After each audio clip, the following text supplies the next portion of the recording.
In my past life, our jealous neighbor Wade posted a video claiming the mustard greens we grew were wild vegetables, free for anyone to dig up. Watching a crowd of thousands swarm the land we had leased with our life savings, my father was so frantic he had a hypertensive crisis, collapsed, and was rushed to the ER. My mother knelt, weeping and begging them to stop. No one paid attention, no one listened. The land was stripped bare. Our money was gone, and my father was dead, the police said there were too many people posting the video, making it impossible to trace the original source, so the matter was ultimately dropped. Our wholesale partner sued us for failing to deliver the goods, demanding $100,000 in penalty fees. Our family lost everything and was mocked and scorned by the villagers. In the end, my mother couldn't bear the humiliation and drank pesticide. When I opened my eyes again, I had gone back 1 month before Wade filmed that video. This time, I won't stand in their way. I let them dig until they dropped one. I will never forget that day. I stood on the ridge, watching the swarming crowd trample our 200-acre shepherd's purse field. Cars were parked bumper to bumper, spilling over onto the roadside. The earth was turned into mud under their feet. Hoes and shovels flew through the air. Even the seedlings were being yanked out by the roots and stuffed into bulging sacks. Some people just grabbed handfuls as they passed, tucking them into their jackets,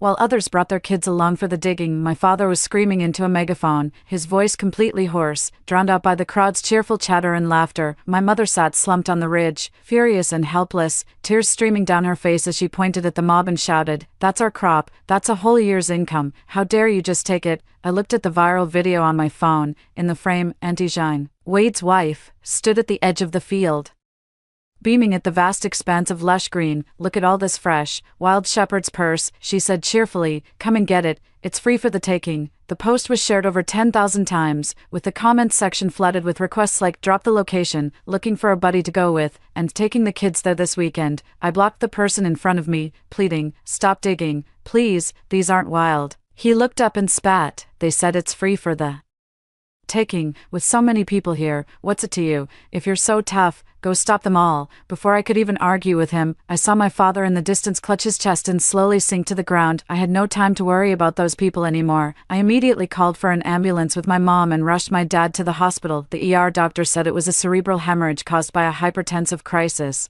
We got there too late for him to meet the criteria for immediate surgery. He could only be kept in the ICU to stabilize his vital signs, with surgery to follow once he was stable. The hospital bills were piling up like a mountain. I was running around the hospital nonstop, completely overwhelmed. As for the people stealing the shepherd's purse, I had no choice but to call the police and let them handle it. The police cars came and went. The officers looked at the swarms of people covering the hills and could only sigh helplessly. Too many people posted videos and messages about this, one said, with all the group chats sharing it. "We can't trace the source. For now, we'll just try to get everyone to leave." But over those 3 days, nearly 200 acres of shepherd's purse were looted in a frenzy. All that remained were clumps of leaves, trampled and torn to shreds. A few days later, my father passed away. I no longer had a father. As I watched my father's body grow cold, I wept uncontrollably. The sound of Wade's gloating laughter at the village entrance still echoed in my ears. Serves them right for renting such a huge plot of land. Did they really think they'd strike it rich? They got what they deserved. My vision went dark, and I struggled to breathe. Everything grew hazy before my eyes as my consciousness slowly faded into the darkness too. "Sweetie, time to get up. We need to go pick up the shepherd's purse seedlings we ordered from the agricultural station today." My mother's voice pulled me out of a nightmare. My eyes snapped open.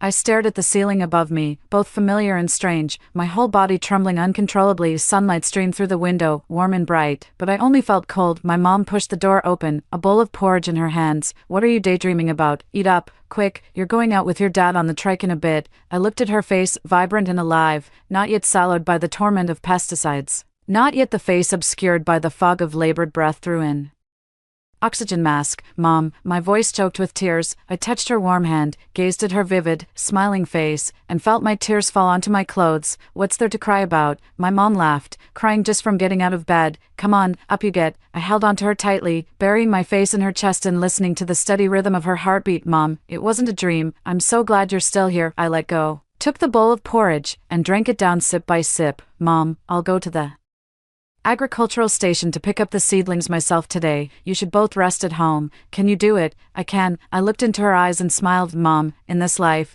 no one will ever lay a finger on you again." 03. I didn't go to the agricultural station. I took out my phone and scrolled to a WeChat contact saved as Chloe. Chloe was a close friend of mine in high school. She later got into the horticulture program at an agricultural university and is now a graduate student. I opened the chat window and started typing, "Hey Chloe, are you there? I wanted to ask you a professional question." A reply came quickly, "Yeah, I'm here. What's up? Is there a plant that looks almost exactly like shepherd's purse but is poisonous?" There was a brief silence on the other end. "Sis, what are you planning to do?" I typed, "Don't worry, I'm not up to anything bad." After another moment of silence, Chloe sent a voice message. I tapped to play it, lowering the volume as it came through the speaker.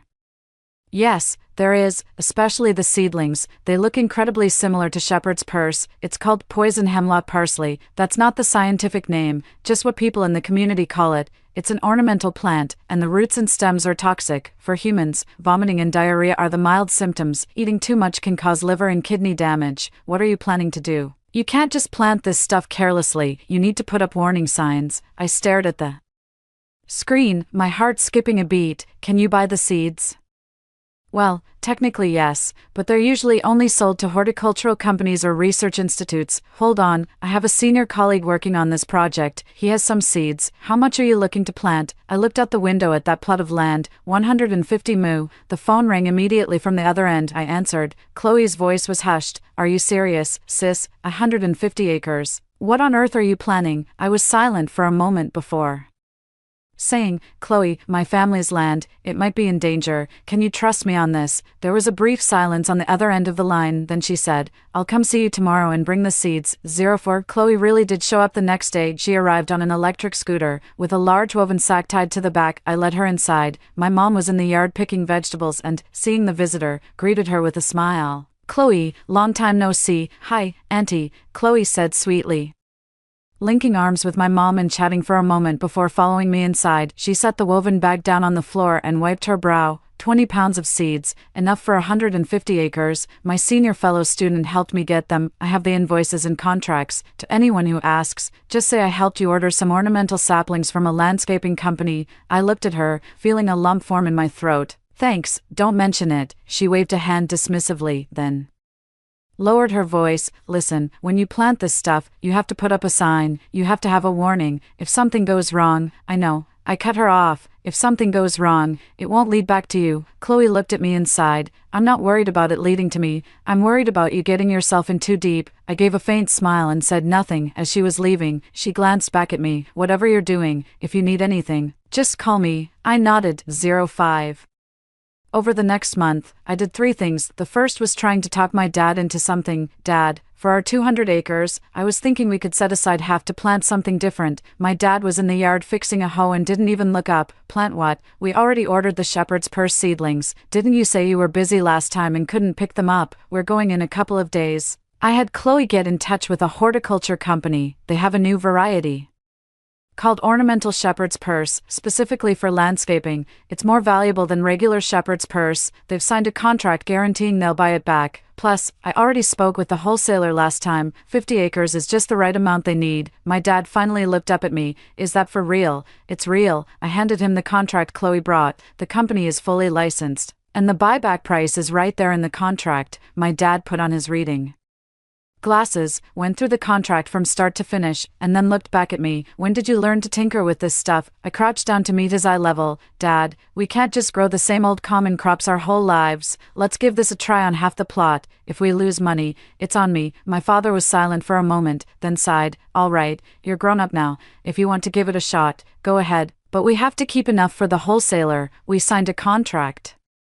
"Don't worry." The second thing was to go to the village committee. I went to see the village chief and presented the contract template I had prepared. "Uncle, regarding our family's 200 acres of land, I'd like to formalize a proper land transfer contract with the village." The village chief took it and looked it over. "Haven't you been farming that land for several years already? The previous agreement was just verbal. Now we want to make it official. I'd like to add a clause to the contract stating that anyone who enters the contracted land without permission to pick or damage crops will face high compensation claims based on the area affected and be held legally liable. What do you think?" The village chief chuckled. "Who exactly are you trying to keep out?" I smiled back. "Anyone with ill intentions." The day the contract was signed, the village loudspeaker broadcast for 3 days straight, "Attention all villagers. The Lee family's contracted 200 acres of land are now under a formal, legally protected transfer agreement. Anyone who enters without permission to pick or cause damage will be held fully liable for compensation and legal consequences as stipulated in the contract. Wade squatted by the doorway smoking. Hearing the broadcast, he spat in disdain, as if anyone even wants their lousy stuff. I walked past his house, not looking at him, but a faint smile touched the corner of my mouth. The third matter was the division of the land for the 200 acres. The 50 acres by the roadside would continue to grow common shepherd's purse for regular sale. I set up a small shed at the edge of the field,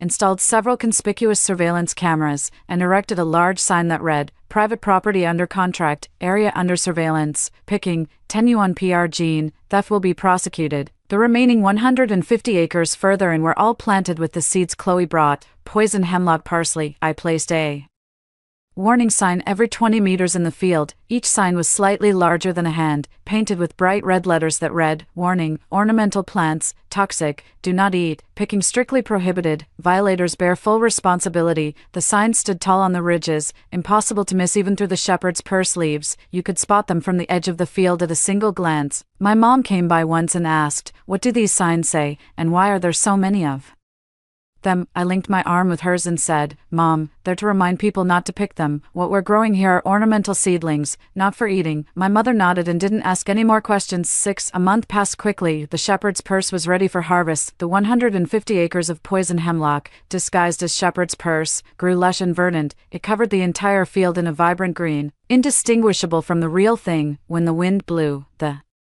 leaves rustled with a gentle, whispering sound. I stood at the edge of the field, looking at that expanse of green. My heart was pounding, and my palms were slick with sweat. On this day in my past life, Wade posted that video. In this life, it should. Hey, the crops are coming along nicely. I turned around. Wade was sauntering over with a cigarette dangling from his mouth, his eyes scanning the field. "It's all right," I said. "Does anyone buy that shepherd's purse you grow? Haven't harvested any to sell yet. Got some family business to deal with.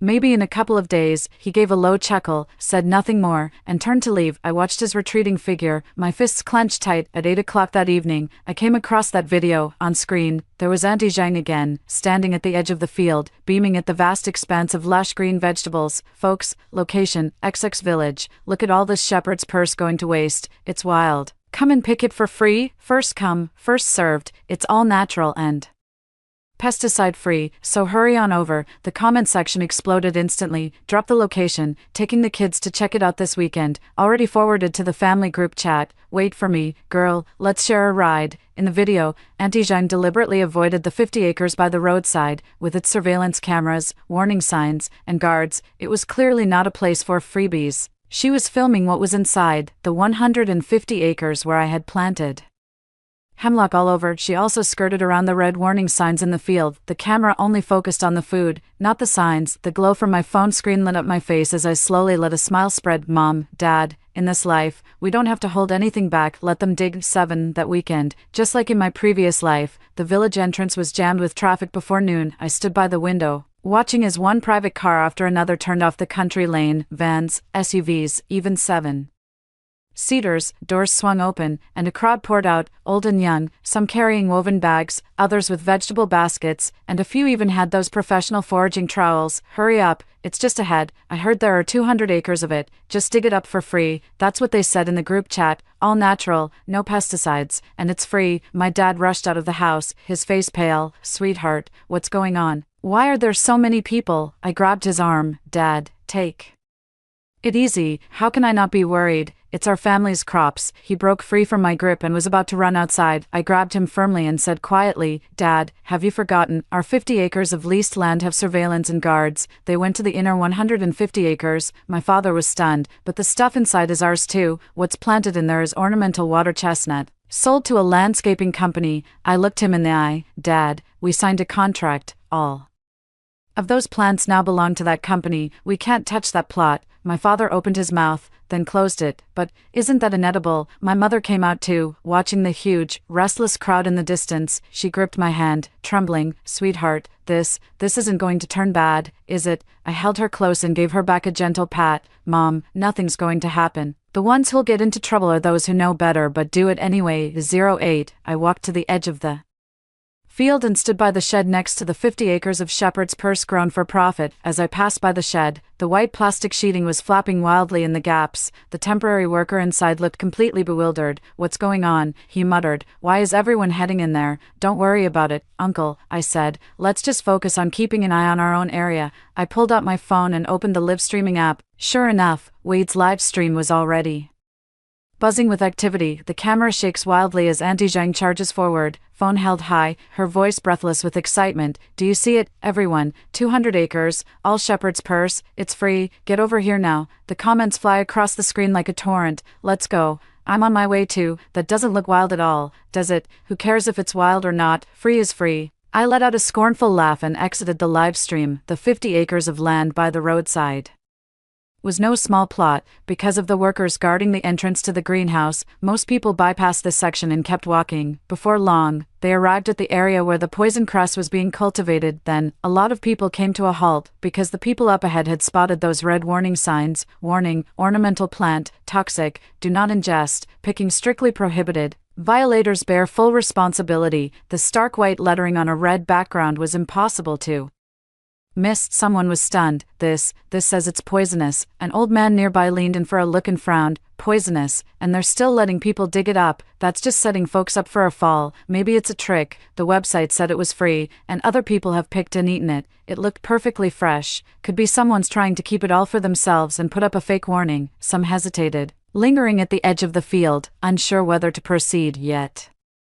Many others, after only a moment's hesitation, quickly found a convenient justification for their own greed. "Who are you trying to scare? If it were really poisonous, would they plant so much of it? You expect us to believe that?" "Exactly, they're just trying to scare us off so they can take it all for themselves." "Forget it, I'm digging it up first and asking questions later." A woman tugged her husband's arm, pulling him forward. The husband pointed at a sign. "Maybe we should think about this a bit more." "Think about what? Everyone online says it's free. You'd rather trust a sign than a real person. How do you think everyone else managed to dig here?" They stepped over the sign, crouched down, and immediately started digging. I stood not far away, watching the whole scene unfold. A mother was standing nearby with her daughter, who looked about 7 or 8. The girl pointed at a sign and read aloud, "Mom, it says it's poisonous. We can't eat it." The mother crouched down, looked at the sign, then glanced at the lush green vegetables in the plot, hesitating for a moment. "Never mind, sweetie, let's not pick any. I'll go buy some over there.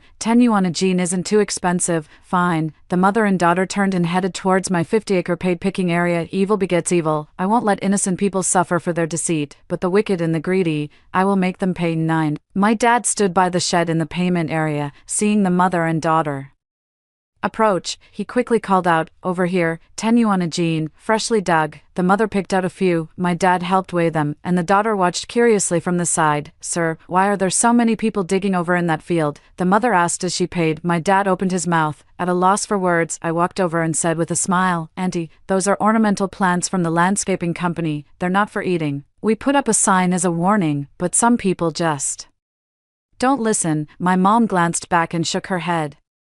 "Well, whose fault is that? The sign was perfectly clear." She took her daughter by the hand and left. My father looked at me, his expression complex. "Sweetheart, those people digging." I held his hand. "Dad, the signs are up, the announcements have been made, and the paid area is open for business. If they're willing to buy from us, it's 10 yuan a jean, clearly marked. If they insist on going over there to dig," I paused for a moment. "That's their choice." With the online promotion, more people flooded into that field. Someone stood in front of the sign for a moment, then turned and walked away, heading towards the paid area. A couple of people stood arguing in front of the sign, until one was pulled away by their companion. "Come on, let's go. Don't be tempted by this. What if it really is poisoned?" But others didn't even glance at the sign, stepping right over it and starting to dig. Another person saw it and scoffed. "This is just a scare tactic. We had signs like this all over the fields back home, just to keep people from taking stuff. What's the harm in digging up a little? It's not like vegetables are worth much. It's all a bluff. There's no real poison." Some people even cursed while they dug.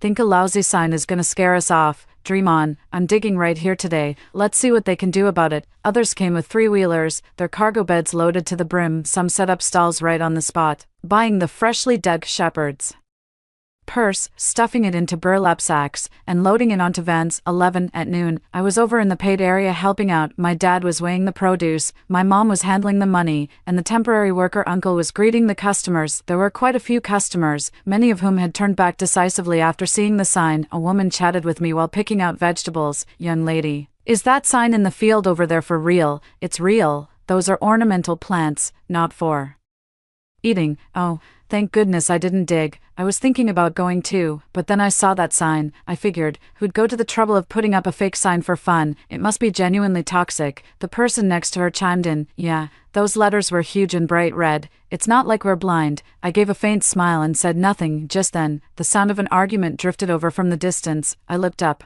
It was coming from the direction of Wade's place, but I didn't pay it any mind and went back to selling my vegetables. 12 at 6 in the evening, as the sun began to set, the crowd started to trickle away. Some carried burlap sacks, others toted woven bags, and a few even bundled up huge parcels in bedsheets, stuffing them into their trunks. Whatever wouldn't fit inside was strapped to the roof of the car. As one person passed by us, they even spat in the direction of the 50-acre paid shepherd's purse field, muttering, only a fool would pay for that stuff. There's plenty of it for free inside. My father clenched his fist, and I placed my hand over his. Dad, let them talk. By 7 in the evening, the crowd had finally cleared out. I walked into the 150-acre patch of poison hemlock. Underfoot were trampled, pulpy leaves, and the ground was littered with discarded plastic bags, water bottles, and cigarette butts. The field had been nearly stripped bare, yet the red warning signs remained where they stood. Some were kicked askew, others yanked out and tossed aside, but the words on every sign were perfectly legible. Warning, ornamental plant, toxic, do not ingest, picking strictly prohibited, violators assume all responsibility. I crouched down and touched a hemlock waterdropwort that had been uprooted. The soil clinging to its roots was still fresh. My mom followed me out, her eyes welling up as she took in the devastated land. Sweetheart, those people, they'll be all right, won't they? What about the landscaping company? I stood up and placed a steadying hand on her shoulder. Don't worry, I'll get in touch with the company. As for them, Mom, all the people who were laid off came to buy groceries from us today. Remember, the one with her little girl, that older lady, and a few others. My mother nodded. As for the others, I watched the taillights fade into the distance. They made their own choice. 13 at 9 in the evening, my phone started buzzing. First, it was the so-called Activity Buddy group chat. Oh crap, is anyone else feeling sick? My stomach's been hurting all afternoon, and I just threw up. My mom had the same thing. She came back from foraging and started vomiting and had diarrhea. My kid is throwing up too. We're at the hospital right now. Then it spread across various social media platforms. Someone posted a photo from the ER with the caption, "The whole family ended up in the hospital after eating wild herb dumplings. What's going on?" Someone posted a photo of a gastric lavage order. Shepherd's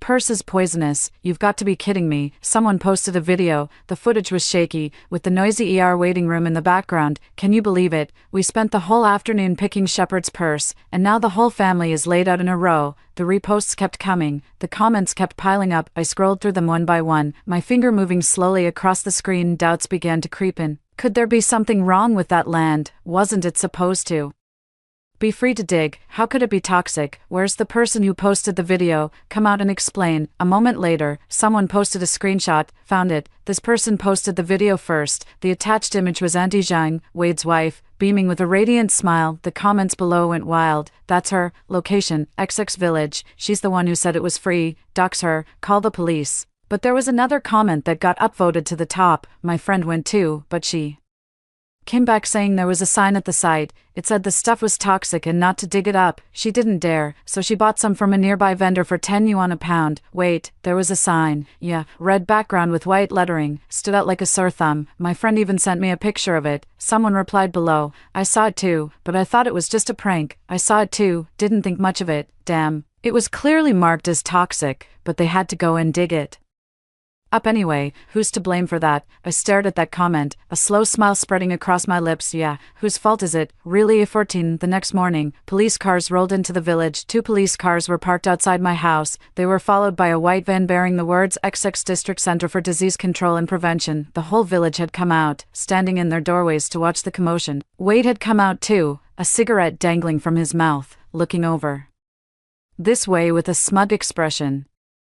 He still hadn't realized that the comment that got pushed to the top last night had already shifted the blame onto the person who posted the video. The police were knocking on the door just as I was having breakfast. My father stood up, his face turning pale. I held him down and got up to answer the door myself. "Hello, are you Claire?" The lead officer flashed his badge. Several hospitals in the city treated a large number of food poisoning cases last night, our preliminary investigation suggests. "A link to your family's land. We need to ask you a few questions." I nodded. "Of course, please come in." My mother's hands were trembling with fear. I sent a quick message to Chloe, then poured a glass of water and set it on the table. "Officer, feel free to ask whatever you need." The officer took out a notebook. "What are you growing on your land?" "2 plots, different crops on each." I took a folder from the cabinet. "Here's the contract, the invoice, and the village land transfer agreement." The officer took them and began flipping through the pages, one by one. "The 50 acres near the roadside are planted with edible shepherd's purse, which we sell normally, and the area is under surveillance. The 150 acres further in," I handed over another contract, "are for the ornamental plant ornamental shepherd's purse. We have a buyback contract with XX Horticulture Company. It's specifically for landscaping use, ornamental shepherd's purse." That's right, it looks very similar to shepherd's purse, but its roots and stems are toxic and inedible. I also pulled out the instruction manual Chloe had prepared for me. The seeds were purchased through legitimate channels, and we put up warning signs during planting. The officer looked up. "Warning signs?" "That's right. There's a sign every 20 meters or so, red background, white characters. It says, 'Poisonous, do not eat. Picking is strictly prohibited. You are responsible for the consequences.' There.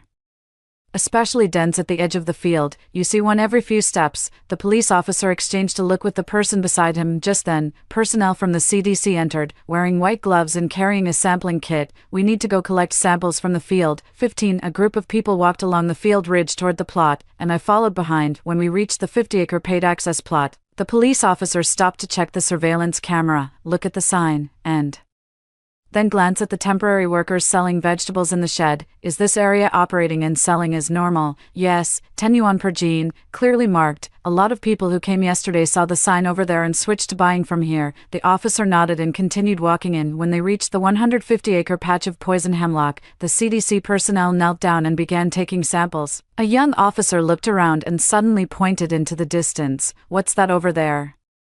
I followed his gaze. It was a bright red warning sign, planted firmly in the raised earth of the field ridge. "Impossible to miss." He walked over, straightened the sign, and read the words aloud. "Warning, ornamental plant, toxic, do not ingest, picking strictly prohibited, violators assume all responsibility." He walked a few steps further and saw another one, a few more steps, and there was another one. Roughly every 20 meters, there was another one, clear, white characters on a red background.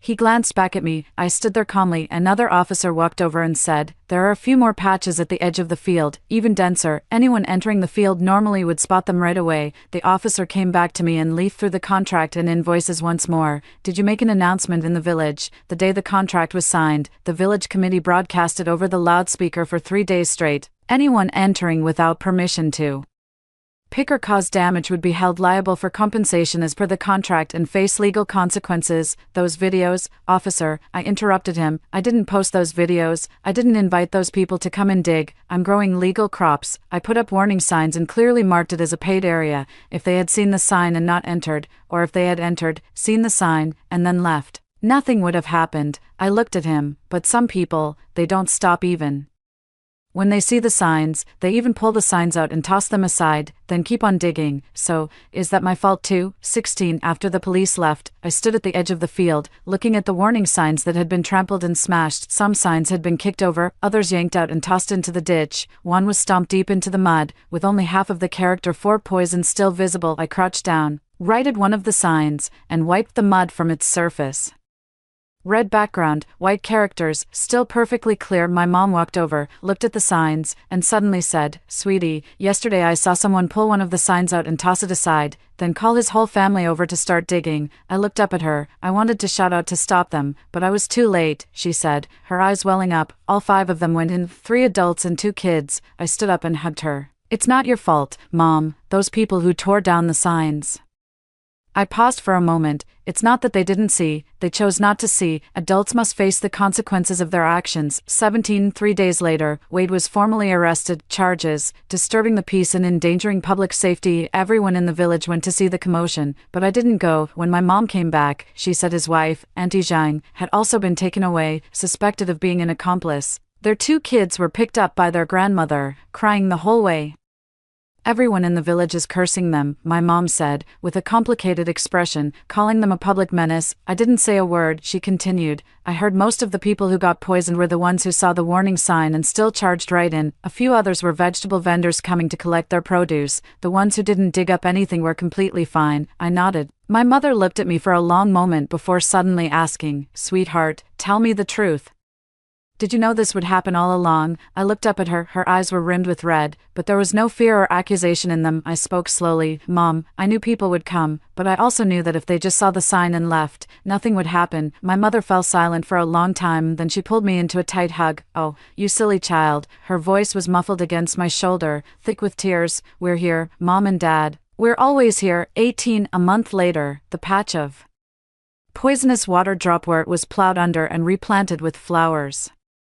The landscaping company Chloe helped contact didn't pursue the matter. In fact, they said that once a new batch of seedlings was ready, they could continue their collaboration. They believed their newly developed flower varieties could make a good profit if brought to market. The 50 acres of fee-based shepherd's purse, because of this incident, became a media sensation. Reporters called it a case of unethical business. Transparent pricing, holding the line against human nature. We actually ended up with more customers. My dad was busy in the fields every day, and there was more of a smile on his face than before. My mom set up a little stall by the shed, offering on-the-spot service, selling homemade wild vegetable buns and pastries. Business was pretty good. One day, that mother who always brought her daughter along to buy vegetables came back again. Her daughter had grown a little taller. When she saw me, she grinned and said, "Hi, I'm back." I patted her head and gave her a handful of candy. Her mother was picking through vegetables nearby and remarked casually, "Good thing we didn't go digging over there last time. I saw on the news later that a lot of people got poisoned. It was terrifying." My mom smiled and said, "Right, the signs were all posted. If you see them, you're fine." "You can say that again," Mom said, shaking her head. "Those people are just too greedy." I didn't say anything, I just smiled. In the distance, on that newly turned soil, the young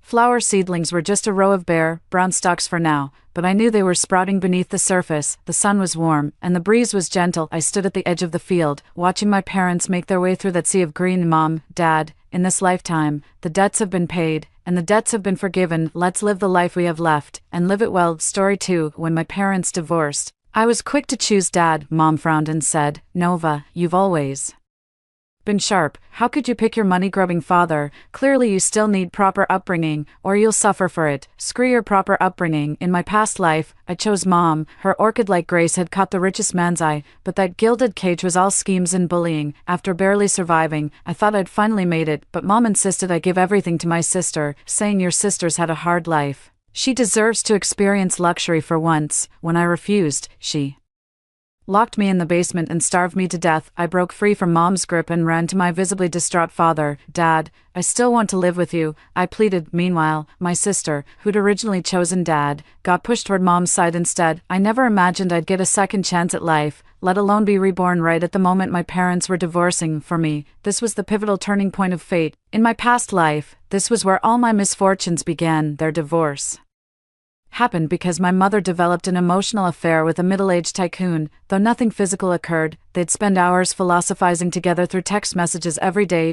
Dad argued with her countless times over this, but Mom would always sanctimoniously say things like whether bonds run deep or shallow, whether fate brings us together or apart. I should face it with equanimity, and some people are only meant to walk part of life's journey with you. It wasn't until I grew up that I realized what absolute bullshit that was, making infidelity sound so poetic. My sister and I were assigned parents by drawing lots. In my past life, I chose Mom, but life in that wealthy family was sheer hell. Since Mom brought me there, the whole household schemed to destroy me. At first I'd beg Mom for help, but after hearing her spout that turn the other cheek nonsense one too many times, I just gave up. Just when I was about to break free, Mother forced me to swap places with My sister, when I refused, she snapped, "You're as selfish as your father." Then she locked me in the basement, let my sister steal my identity, and tossed me a callous remark, "A few hungry days will teach you generosity. Starve to death without mother ever coming after death." I saw her enabling my sister to seduce my fiancé. "Your sister will be molded into meek obedience. She won't make a fuss." Ha, I'm already dead. What's there to fuss about? Those two were meant for each other. I was just a lucky draw accident, so I decided to set things right and return this chance to cultivate noble character to my sister. Mom frowned at my words and said, "Nova, you've always been clever. How could you take after your materialistic father? Seems your temperament still needs refining, or you'll suffer for it later." I shook my head firmly and said to Dad, "I love you, Dad. A little hardship won't change that." My father looked at me in surprise, his eyes slightly reddened. Mom chuckled lightly. "Everyone has their own destiny, Nova. You've chosen your path, now you'll walk it even if your knees bleed." My little sister laughed too, quickly clinging to Mom's arm and declaring her loyalty. "Don't worry, Mom, you're my favorite. I'll stay with you forever." Compared to Mom, who cheated yet keeps preaching from her moral high ground, Dad's unconditional love for his daughter is downright heartwarming. Mom, who married into wealth, naturally looks down on Dad's modest means. Truth be told, she should have left empty-handed, but she pulled that worldly possessions mean nothing card instead. Dad was shaking with rage, knowing exactly how it feels to be wronged silently. I cut to the chase. "Keep Mom's share, Dad. She clearly doesn't care about these trifles." Mom glanced at me and said, "I've never been one for petty competition, let alone materialistic pursuits." Just then, a Rolls-Royce pulled up behind our house. My sister's eyes lit up, but I continued, "The least worldly person in our family married into wealth. Aren't you tarnished by all that filthy lucre, Mom?" She shook her head in disappointment. "Mark my words, your sharp tongue and petty attitude will bring consequences." With that, she strode off with my sister. In our past life, Wanda constantly complained to Mom after moving in with Dad. This time around, she'll learn what real suffering means. The cruel methods rich people use to torment others in novels all come from real life. My current life is completely different from my past life. When I worked at that tycoon's house, I had to do laundry, cook, entertain his spoiled children, and endure their constant teasing. I single-handedly did enough work to give all three of their maids paid time off. Living with Dad now means I just need to focus on studying hard every day. Mom hasn't worked a single day since getting married. Dad shoulders all our household expenses alone. Things could have been fine, but Mom insists on using Dad's salary for her charitable causes. One day she's donating money to Mountain Village kids. The next she's sending supplies to disaster zones. Charitable giving within one's means is virtuous, but she never knew moderation. Her donations would wipe out 2 months of my father's salary, leaving our household nearly penniless. Whenever money ran low, my mother would gaslight my father about his inadequacy. "I'm doing this to accumulate good karma for our child. If you weren't so useless, would you really stop me from doing good deeds?" Quibbling over every penny. How pathetic for a man. Life became much easier for Dad and me after Mom stopped her extravagant spending. We didn't just have enough to eat, I even got to start the piano lessons I'd always wanted. Even so, Dad would often pat my head and sigh, "Nova, I've failed you. I couldn't even afford a proper piano. Since you chose to stay with me, I'll move heaven and earth to give you the best." Through Dad, I learned that true love always feels like falling short. In my past life, though Mom remarried into wealth, I always wore the rich kids' hand-me-downs and lived on their leftovers, and still, Mom would constantly scold me for embarrassing her. Have some self-respect. Treating their cast-offs like treasures just makes them despise you more. Whenever Dad slipped me pocket money, Mom would confiscate it immediately. Indulging in luxuries will only spoil her. That's no way to raise my daughter. I smiled without a word. If I hadn't seen her flaunting Hermes today and Chanel tomorrow, I might have actually believed spending on yourself was sinful. After saving for 2 months, Dad was finally taking me to the mall to buy a piano. Then, as luck would have it, we bumped into Mom and my sister, whom we hadn't seen in ages. Barely halfway through our shopping, too, there were also the tycoon's son and daughter. Exactly the same scenario as in my past life. Mom carried a Hermes bag that required 6-figure purchases to qualify for, while the wealthy kids were decked out in head-to-toe haute couture. Only my poor sister Wanda dressed even more plainly than I did. Yet despite everything, she still tugged at Mom's sleeve when she saw me. My mother frowned the moment she saw the two of us. "What brings you to a place like this, feeding your materialistic desires? That's not right." My father remained silent, his gaze fixed entirely on Wanda with visible irritation. Dad never played favorites between me and my sister, but seeing Wanda's outfit must have pained him. I answered, "Mom, Dad signed me up for piano lessons and brought me Here to buy a piano. The wealthy couple's children eyed me and Dad. So this is your other daughter. My mother averted her gaze. That's none of my business now. I pursed my lips silently, but Dad suddenly pulled Wanda forward. Lu Rui, look at yourself dripping with jewels while Wanda's wearing rags. They say stepfathers bring stepmothers. This child's clothes aren't just unfashionable, they don't even fit properly. Is this how you fulfill your maternal duties? My mother tilted her chin slightly and gave my father a dismissive glance. Materialistic desires will only harm a child. What would you know? That line sounded all too familiar. It was the same emotional manipulation I'd endured in my past life. My father laughed bitterly, grabbing Wanda's hand. If your mom won't buy it, I will. Come on, let's go clothes shopping. As he tried to lead her away, I stayed rooted, predictably. Wanda shook him off without hesitation. She haughtily dashed back to my mother's side. No need. I have a new dad now, and my parents will get me whatever I want. Mom, I want those shoes. My father stared at her blankly, clearly stunned by Wanda's words. The wealthy siblings exchanged glances, their expressions tinged with amusement. I tugged at my dad's sleeve and pointed to the piano store across the way, saying, Dad, that piano is gorgeous. Wanda stared back at me with unwavering confidence. Our silent standoff had begun. After all this time, she still hadn't figured out my mom's temperament. My mom took one glance at the shoe brand and immediately furrowed her brows. Meanwhile, Wanda kept locking eyes with me, radiating smugness. Spending recklessly the moment you get some money. You should know this fortune belongs to your Uncle Oswald's family. It has nothing to do with you, understand? Didn't you wear those $20 shoes for over 2 decades? What makes them unwearable now? Wanda's smile froze instantly when she met the amused gazes of the siblings beside her. Wanda's face flushed crimson. It was only then that I realized, my mother, who always preached Zen wisdom, was actually fawning over these rich kids. Seeing through her act, I couldn't help but sneer. This woman before me was pure hypocrisy, a wolf in sheep's clothing. I cut off my dad. Dad, didn't you hear what my sister just said? She already has a new father now. Let's not meddle in other people's business. Wanda's face darkened even more. Dad, I was just, but with her peripheral vision still fixed on that pair of siblings, she ultimately swallowed the rest of her words. Dad, take me piano shopping. I grinned while tugging his arm to leave. Wanda had even less patience than my past self. She immediately started throwing a tantrum with Mom, why, you've clearly got money. Why won't you even buy me a pair of shoes? You only married Uncle Oswald for his wealth. So why are you so stingy with me? For the first time ever, Mom lost her composure and shouted in the mall, shut up. How did I raise such a spoiled, materialistic brat? When I turned around, Mom had already stormed off in a huff. Meanwhile, that brother-sister duo sipped their $1,000 coffees while eyeing Wanda up and down. They chimed in unison. What should we do? Looks like even your parents don't want you. Too timid to confront them. Wanda could only glare furiously at my father's and my retreating figures. Oh dear sister. Can't handle it already, but this is just the beginning. Soon enough she'll realize she's nothing more than these wealthy siblings' favorite pastime whenever they're bored. That woman's attitude would be the final straw that breaks the camel's back. After we parted ways, Wanda bombarded me with hateful texts. What are you so smug about? So what if you bought a piano fork? With your ugly duckling vibe, people probably think you're a street performer. Listen here, don't get too cocky. I'll carve out my place in Zachary's household one day, and you'll be green with envy.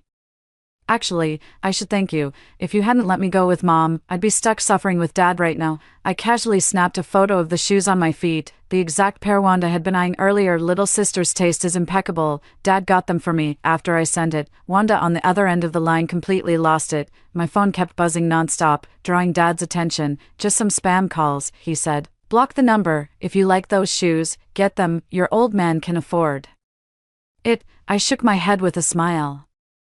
I never wanted those shoes. I was just messing with Wanda. I don't like them. It's my sister who does. But Mom won't buy them for her. Dad fell silent, his Adam's apple bobbing twice. After a long pause, he muttered, Wanda said she's got a new dad now. Forget it. Her new father will get them for her. When I looked up, I caught Dad's slightly reddened eyes. Little did he know, reality was far crueler than that. In both this life and the last, Dad was always the one Wanda discarded. From then on, I made a point of monitoring Wanda's moves. 2 weeks later, she actually started working odd jobs for pocket money. I couldn't help but laugh when I heard, looks like Wanda's doing worse than I did in my past life. In my previous life, I tread carefully between that wealthy brother-sister pair. Survival was hard enough as it was. Then fortune smiled. Their daughter went abroad for studies, and their son took a liking to me. Had it not been for my mom and Wanda meddling, my relentless efforts in my Past life would have finally paid off, but now, watching Wanda holding that foot-soaking tub, my face twisted through a dozen expressions. Massage therapist number 38, Wanda. Wanda's knuckles turned white gripping the tub, her perfect teeth grinding audibly, with countless ways to make money.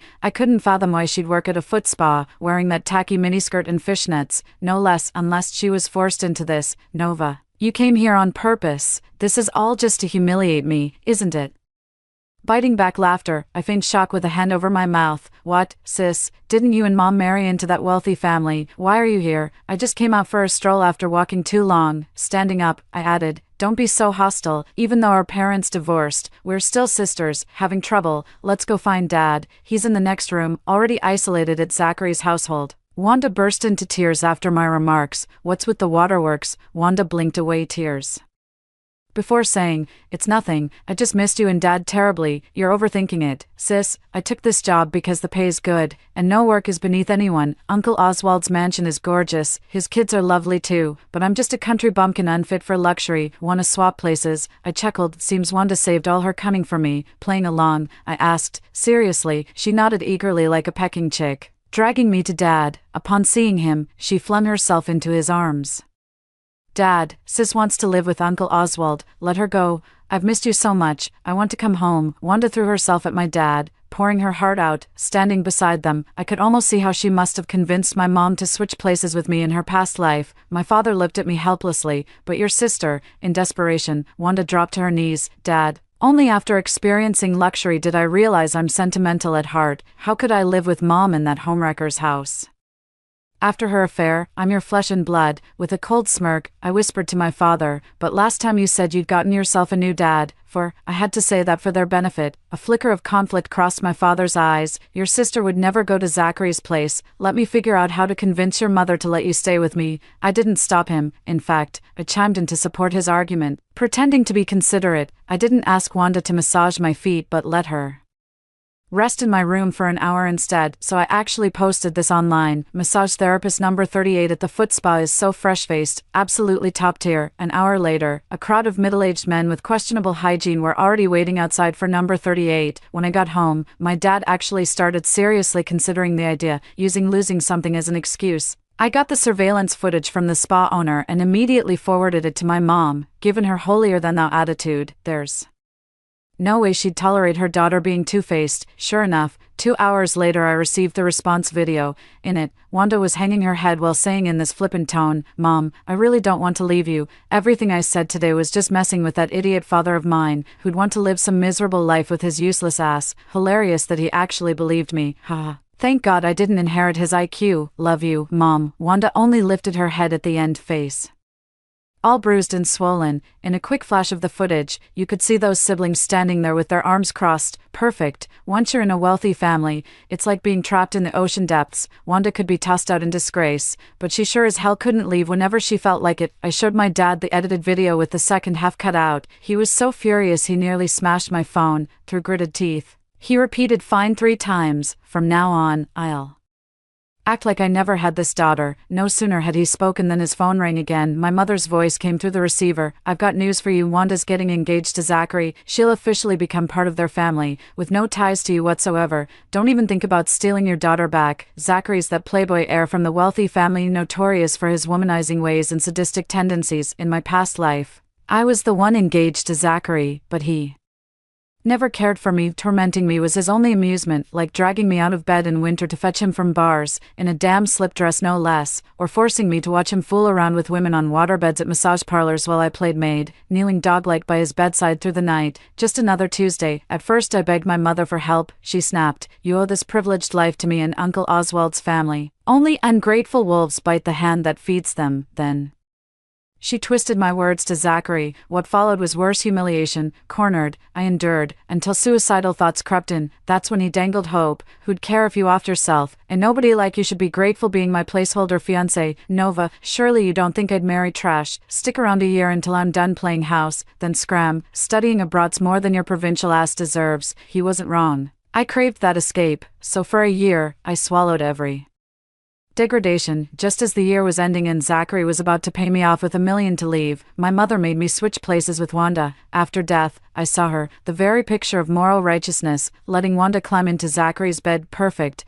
Now Wanda didn't even have to scheme her way into becoming Zachary's fiancée. She got the throne handed to her. Well, this lifetime's sorted. Someone's taken my place. It's been 2 months since that call from my mother. Wanda's been completely off the radar these past 2 months.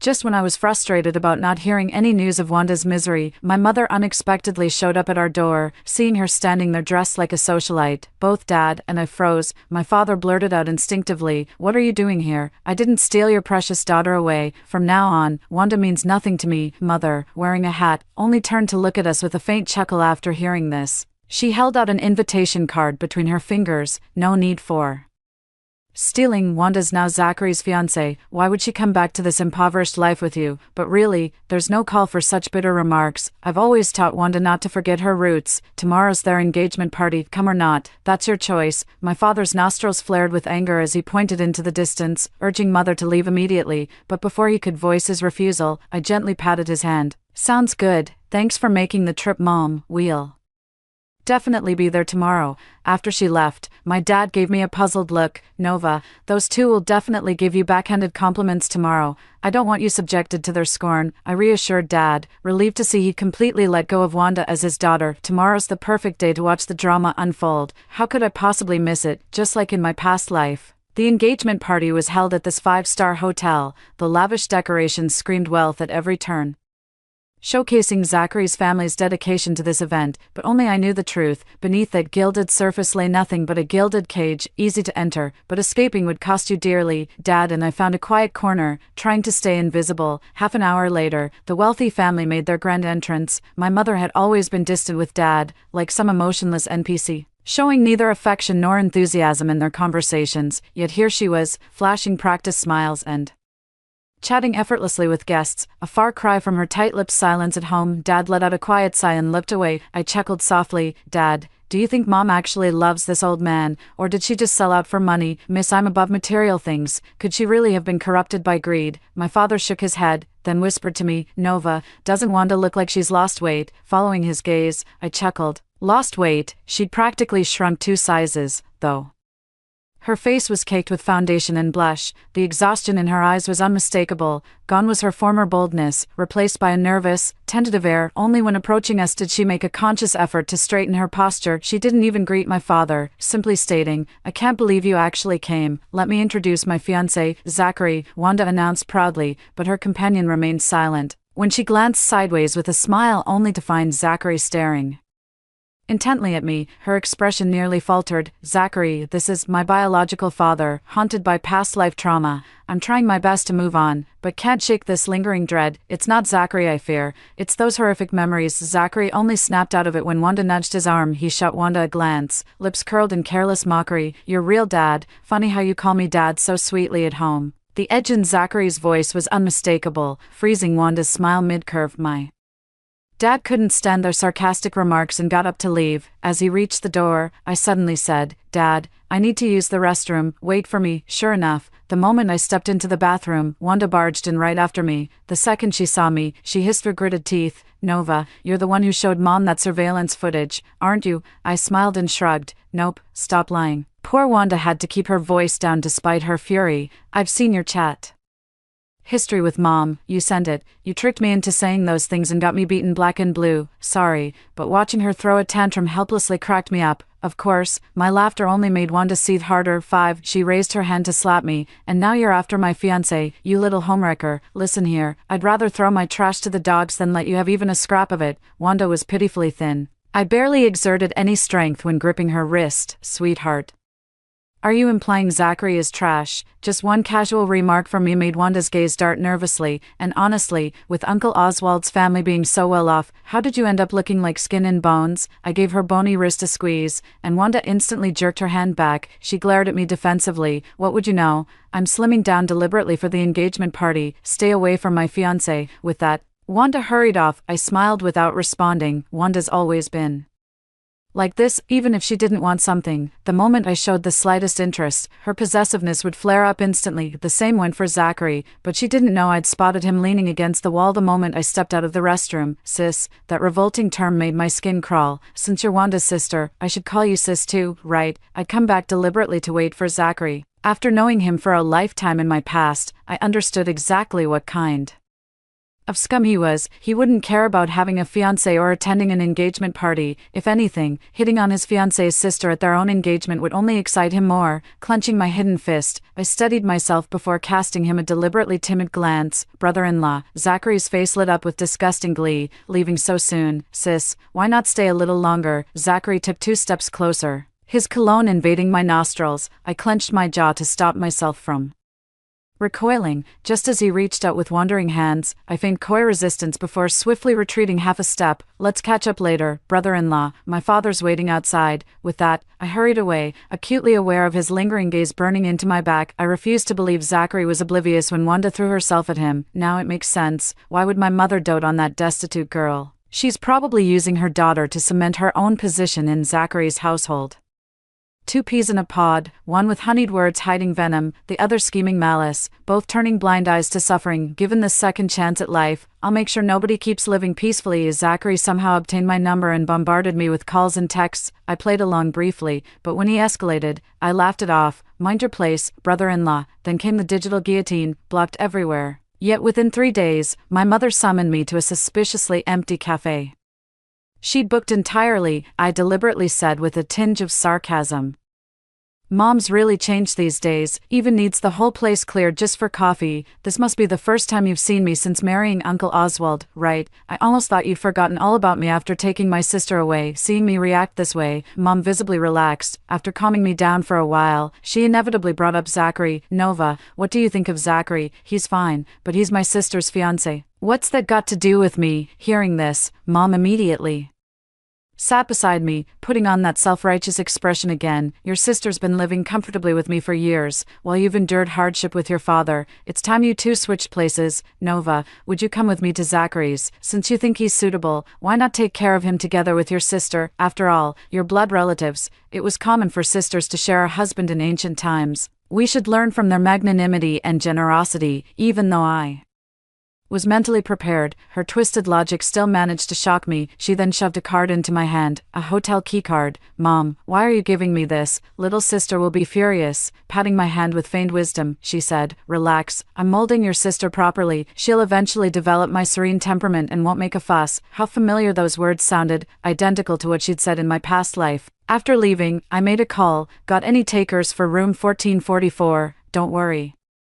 the payout will be generous. Hanging up, I staked out the hotel entrance and tipped off a media outlet. When the reporter arrived, I handed over the recording of Mom's conversation. Her face lit up with glee. Now this is scandalous gold. Watching 2 heavily dressed girls enter the hotel, I grabbed the overexcited reporter beside me. There's bigger tea. Zachary solicited prostitutes. The reporter muttered excitedly. This is my golden ticket. Scandal of the year. She worked lightning fast, immediately leaking the audio and photos. The bombshell sent shockwaves through the internet. Holy shit, what kind of mother says that? Pushing her own daughter to sleep with her sister's fiancé, and then preaching about being graceful as chrysanthemums and showing tolerance. Fucking hypocrite. Bullshit. Eat shit, you feudal relic. You'll never be anything but a man's lapdog. That daughter's no saint either. She practically agreed while pretending to resist. Which one is she? The one with Zachary's a total playboy. You can tell he's trouble just by looking at him. The nastier the online insults get, the harder I laugh. But as the recording got out, the backlash against me kept growing louder, so I posted a Weibo thread to clarify.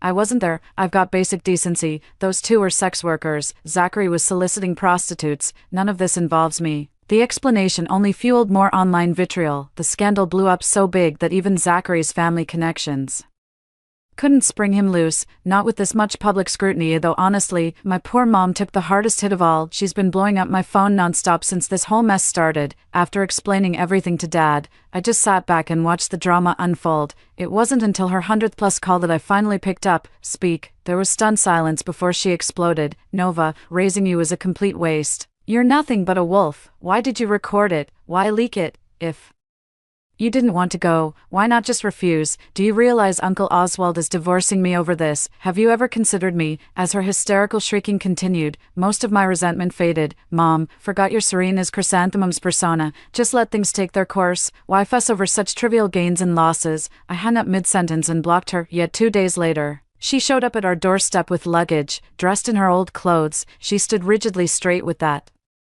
trademark aloof expression, though her disheveled hair and bruised eyes betrayed the icy composure she was trying to project. Why are you back? Dad blocked the doorway. I've done more than enough for you. You're not welcome here. Sixth, she shot my father a glance, still as narrow-minded as ever. Now that I've come back, can't we just make this work? Nova ruined my marriage, and now you all want to see me homeless. I pulled my dad aside and said with a smile, Mom, your ties with Dad are over. Some bonds last, some don't. You need to accept that. I know you're as refined as chrysanthemums, accustomed to mansions. Our humble place isn't worthy of you. Best look elsewhere. With that, I slammed the door. Dad gave me a conflicted look, patting my head. Nova, play me a tune. Music filled the room while she wailed outside. I may be refined, but I can't be homeless. You did this to me. As my daughter, you must take care of me. No one responded. 3 days later, police unexpectedly showed up, asking Dad to identify a body at the station. They said Wanda had been found decomposing in a basement, though Dad claimed he'd disowned Wanda. His body still swayed when he heard the news. Dead. She was fine. How could she die? Why was she even in the basement? Seeing Wanda's corpse, Dad's eyes reddened. My fault. I should have kept both you sisters with me. The officer cited this. The victim likely starved to death, though she bore multiple injuries. Zachary confessed to beating her, but that wasn't the direct cause. Of course it wasn't. Mom was the one who locked her in that basement. I suppose after Mom left, no one in Zachary's family remembered Wanda existed. That's what indirectly led to Wanda's death. I pinched my own thigh hard, tears instantly streaming down my face. Was it that tycoon? Arrest him. He must have been abusing my sister. This was already a huge scandal. And now with a life lost, countless eyes are watching closely, even if the Zacharys wanted to pull strings, they couldn't. What's worse, netizens have started boycotting everything associated with the family. A life for a life, like father, like son, rotten to the core. Yet the billionaire protested his innocence vehemently, insisting even under camera surveillance that he wasn't the culprit. But nobody bought it, still lying through your teeth when death's at your doorstep under mounting public pressure. Both father and son from the Zachary family were taken into custody. 7. Meanwhile, the Zachary family's corporate valuation plummeted, teetering on the brink of bankruptcy. Rumor has it the father and son even got into a physical fight at the detention center. You bastard. Was it you who killed Wanda? What the hell does that have to do with me? Stop playing innocent. There's nothing I've done that you didn't know about. Zachary's right. Every last one of the Zacharys is guilty as sin. Though Wanda wasn't locked up by that tycoon personally, he was fully aware when my mother took that action, just like when they confined me in my past life. He stood right there in the hallway, watching. As for my mother, for someone like her, perhaps leaving her homeless is the real punishment. After these scandals broke out, Mom became public enemy number one. Nobody would hire her, not even rent her a room. Right now, she's begging in the busiest district when someone kicks over her bowl. Hey everyone, look, isn't this the famous chrysanthemum Mom, reduced to panhandling now? The gust swept through, sending the $2 bills fluttering from the ball. From my car, I watched coldly as she, once so proud, stumbled desperately after the money. Others along the road kept tossing bills like they were teasing monkeys. Pick it up, go on, grab it. Just as she managed to snatch it, someone yanked the money back. Who said it's yours? Shameless. People kept hurling cash onto the road like it was some cruel circus act. Pick it up, pick it up. Just as I finally grabbed it, someone snatched the money back. Who said you could have it? Shameless. I rolled up the car window as both my father and I looked away. Let's go. Your dad hired you a top-tier piano teacher today. Cost a fortune. Can't be late. I was playfully clinging to Dad's shoulders. In my past life, my sister could have chosen to free me from the basement, but at the last moment she told our mother to keep me locked up another week. She won't starve to death anyway. In the end, I starved to death, compared to my hypocritical, selfish mother and my backstabbing sister who left me to die. My dad, who genuinely adores his daughter, is an absolute godsend. Story 2. In my past life, Grandma left me a jade pendant and golden bracelet on her deathbed. My sister thought the pendant was bad luck, so she snatched the bracelet and left without a care. But when I kept the pendant, I accidentally unlocked a mystical spring dimension and rose from rags to riches. After squandering her fortune, she actually pushed me off a skyscraper, back on that fateful day of choosing my sister. Snatched the jade pendant. This time it's mine. I lowered my head to hide my smile. She never knew the true spiritual spring wasn't in the pendant at all. This heirloom jade pendant, heiress, Freya, which of you shall inherit it? Grandmother asked weakly, her loving gaze shifting between us. Both my sister and I were her beloved granddaughters. This jade pendant, I'll take it. Heiress's voice startled me awake with a slight movement. I realized I was actually kneeling by Grandma's bedside, no weightless plunge from the building before death, no overwhelming regret and resentment, no final impact of hitting the ground. One, Freya, have been reborn. My gaze fell upon the grayish-green jade pendant in Eris's hand. In my past life, my sister scorned this pendant as ugly and filthy, calling it a dead man's trinket, and stubbornly refused to take it, finally slipping the gold bracelet off Grandma's wrist before leaving. Now in the morning hall, flickering candlelight illuminated her flushed cheeks. Tinged with excitement, I lowered my head to hide the shock in my eyes, my heart pounding like war drums. She had been reborn too. Freya, you wouldn't fight your sister for this, would you? Eris clutched the jade pendant tightly in her palm, flashing me a saccharine smile. I've always had a fondness for jade. Let me keep this as a memento. You take the gold bracelet instead. It's far more valuable. I slowly raised my head, my gaze tracing the tense knuckles of her nervously clenched fingers. How different from her words in our past life. I wouldn't take this worthless jade even if you paid me. If you like it, take it, sis, I murmured softly, reaching to remove the tarnished gold bracelet from Grandma's wrist. The instant my fingers brushed against Grandma's icy skin, a lump formed in my throat. In my past life, it was right after Grandma's funeral that I discovered the spiritual spring hidden within the jade pendant. My sister sold the bracelet for cash, squandered it all, and in her destitution, ultimately turned murderous toward me. With a dramatic thud, my sister suddenly knelt before Grandma's memorial, wailing theatrically, "Rest in peace, Grandma, Freya and I will be just fine." Even as she sobbed,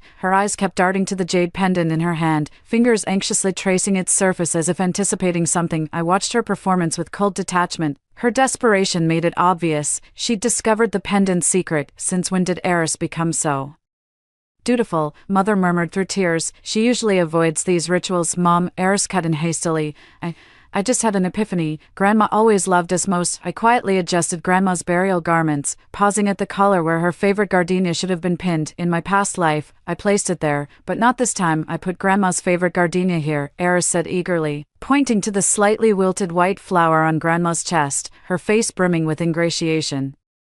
Remember how she said its fragrance could guide the way? A chill ran down my spine. Grandma told me this in private. My sister wasn't even there. Not only has she been reborn, she's trying to relive my past life's experiences. After the funeral, Eris was oddly bustling about, while helping sort through Grandma's belongings. Her eyes kept darting toward the jade pendant, seizing every unobserved moment. She'd secretly prick her finger to drip blood onto the jade pendant or examine it under moonlight, her growing agitation becoming increasingly impossible to conceal. Freya, have you chosen Grandma's burial site yet? Father asked while smoking his pipe. I'd like to follow ancient rites and bury her on that flat land behind the hill, I said softly. Grandma always loved the open view there. Why bother with all that? Eris interjected. The public cemetery's so convenient, we could bury her tomorrow. She was itching to conclude the funeral quickly so she could focus on studying the jade pendant. No, I said firmly. Grandma wanted a traditional burial. I've already asked Uncle Leo to dig the grave tomorrow. As Eris opened her mouth to object, Mother nodded. Let's respect Freya's decision. The old lady did mention it. The next day at high noon, the sun beat down mercilessly. Uncle Leo and two young men were digging the grave at the chosen spot when their shovels suddenly struck something hard. Ha!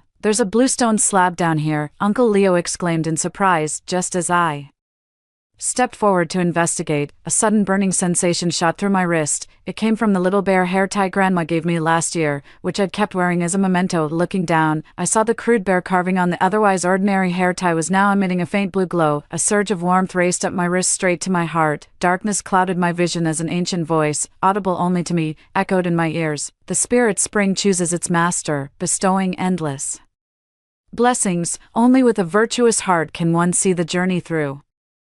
When I opened my eyes again, the world had changed. I could sense a wondrous realm hidden within the hair tie on my wrist, a crystal clear spring, dark fertile soil, and a floating ancient book. Freya, what are you zoning out for? Eris's voice snapped me back to reality as she eyed me suspiciously. You're pale as a ghost. Heatstroke. I forced a smile, maybe a little, yet out of the corner of my eye I noticed the jade pendant in her hand remained dull and lifeless. So that's it, the spiritual Spring was never in the jade pendant at all. It's buried 3 feet underground in the dragon vein stone. In my past life, I bound myself to the pendant only because it was the sole token I carried. My fingers brushed against the bear-shaped hair tie on my wrist as my heartbeat quickened. My sister had grabbed the wrong treasure, while the real serendipity was glowing warmly around my wrist in the dead of night. I curled up on Grandma's old wooden bed, the bare hair tie radiating faint warmth against my skin. After securing all doors and windows, I focused my consciousness into the hair tie as the method surfaced in my mind. The world spun violently before I found myself standing in a bizarre dimension. It's easily 3 times larger than my previous life's spirit spring realm. Beneath my feet stretched half an acre of fertile black soil, its surface glistening like polished onyx. At the center bubbled a crystal-clear spring, surrounded by unfamiliar medicinal herbs.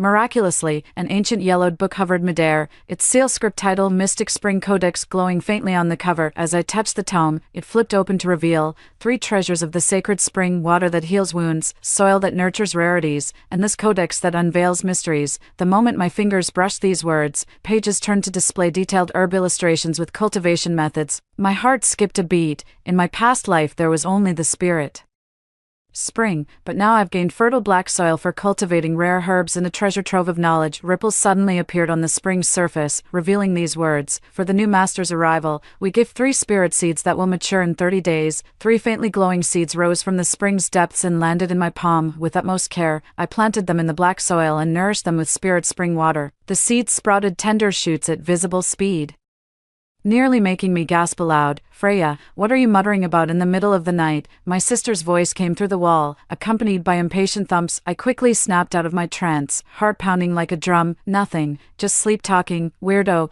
Eris grumbled as I heard her turn over, her jade pendant clinking against the bed frame. Moonlight streamed through the window cracks as I gazed at the little bare hair tie on my wrist, a smile tugging unconsciously at my lips. The jade pendant my sister stole will probably never react, while the real treasure is actually this unassuming bare hair tie around my wrist. Early next morning, I was jolted awake by shrill arguing in the courtyard. "Impossible, this can't be." Eris's voice was hysterical. "It was supposed to be." I tiptoed to the window and peered through the crack, watching her examine the jade pendant in the sunlight. Her face twisted with anger and confusion. Suddenly, she grabbed the fruit knife from the table, made a quick cut on her finger, and let the blood drip onto the pendant. The blood droplet slid down the jade surface, leaving no trace behind. "Damn it!" She hurled the pendant to the floor in frustration, then frantically picked it up to check for cracks. "Eris, what are you doing?" Mother gasped as she opened the door, startled by the bloodstains on the floor. Eris suppressed her rage. "It's nothing, Mom. I just miss Grandma." Clutching the jade pendant, she shot a venomous glance toward my window, making me retreat further into the shadows. At breakfast, Father tapped the table. "Freya, the Lius sent matchmakers yesterday, your mother, and I think it's a good match." My chopsticks froze midair. The Liu family's simpleton son. Last life when my sister took the bride price and jilted him, our family had to pay double compensation. Is it my turn in this lifetime, Dad?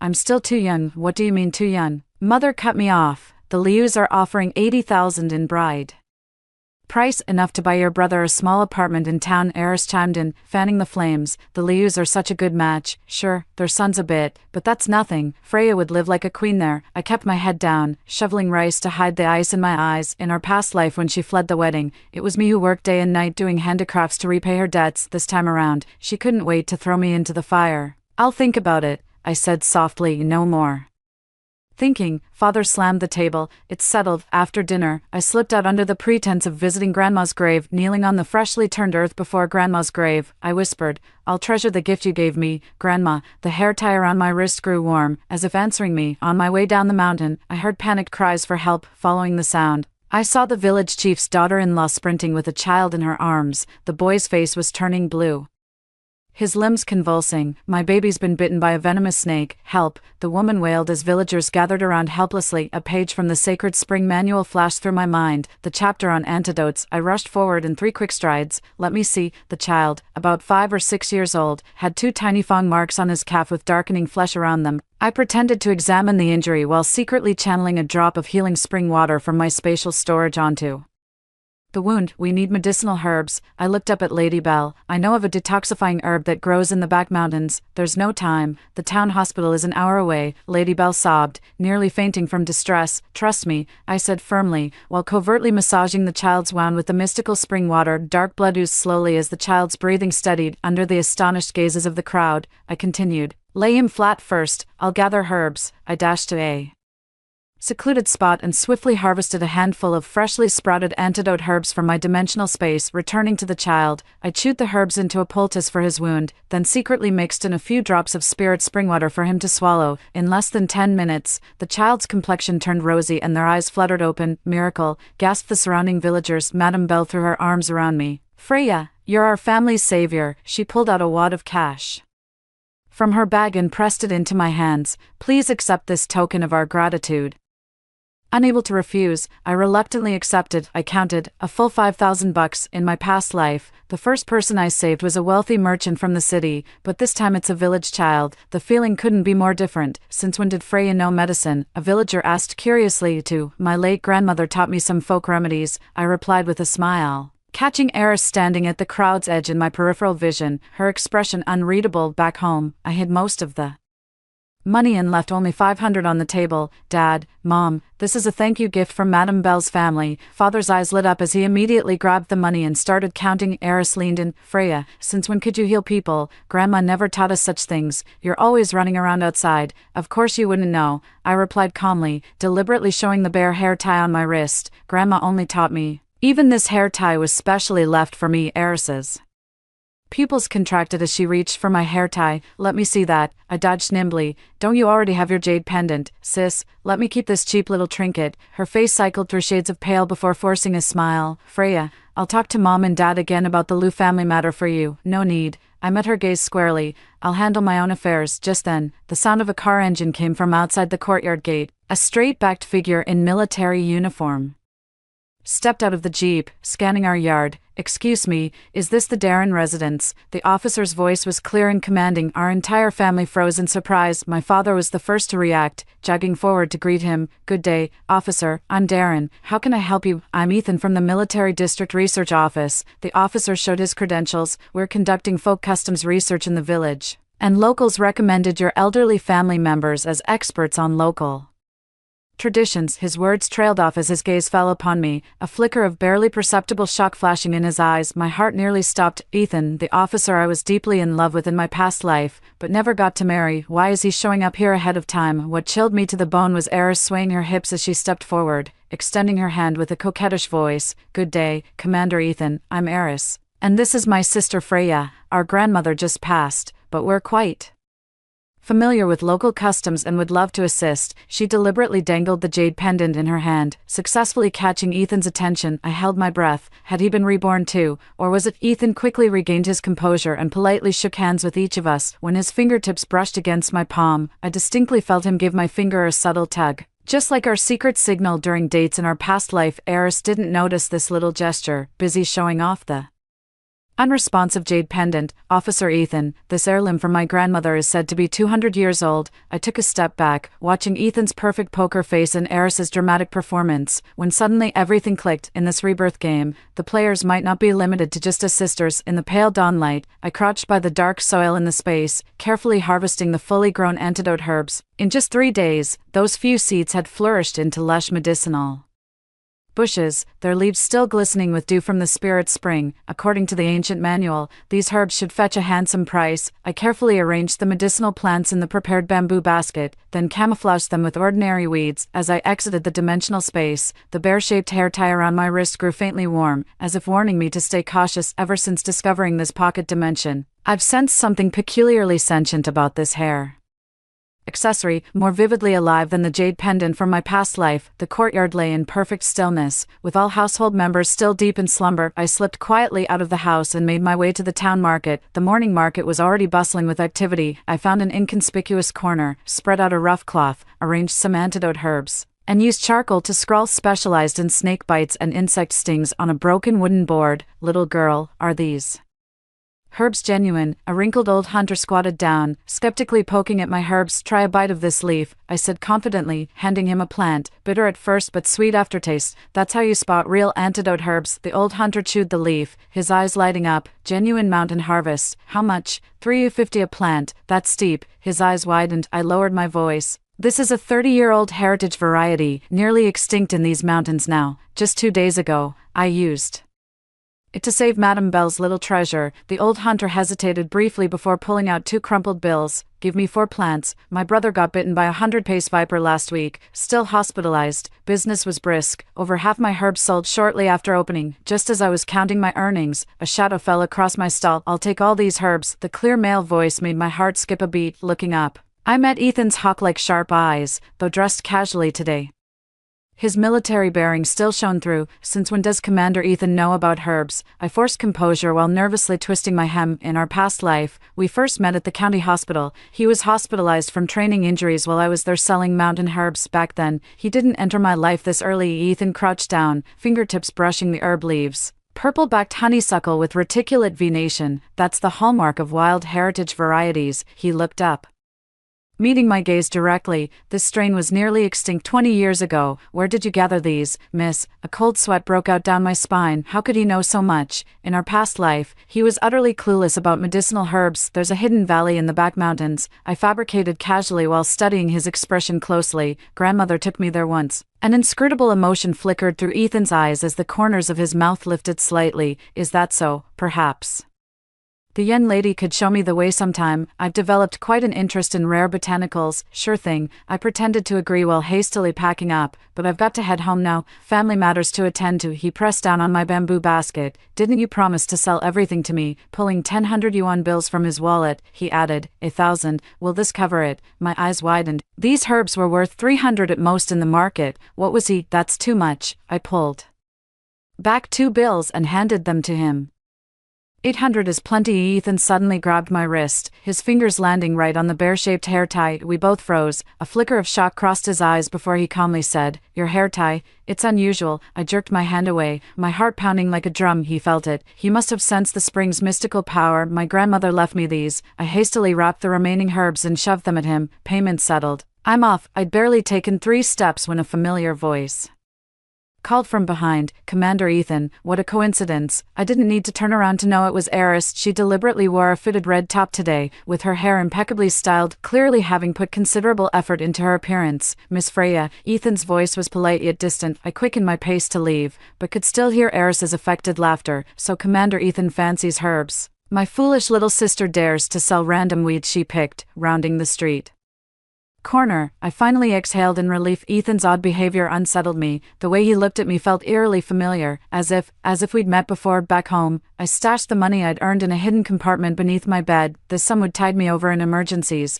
but it was nowhere near enough to escape the Liu family's forced marriage. At lunch, Father tapped his bowl and declared, the Lius are delivering the betrothal gifts tomorrow. The 8th of next month is auspicious. We'll hold the wedding then. My chopstick slipped, sending a piece of tofu tumbling onto the table. Dad, shut up. Father glared. The betrothal gifts are already accepted. You have no say in this. Eris snickered from the sidelines, feigning concern as she said, Freya, all women must marry eventually. The Liu family's offer is quite decent. Don't be ungrateful. I clenched my fists, nails digging deep into my palms. Suddenly, an idea flashed through my mind. Madame Belle's place. I'd saved their child.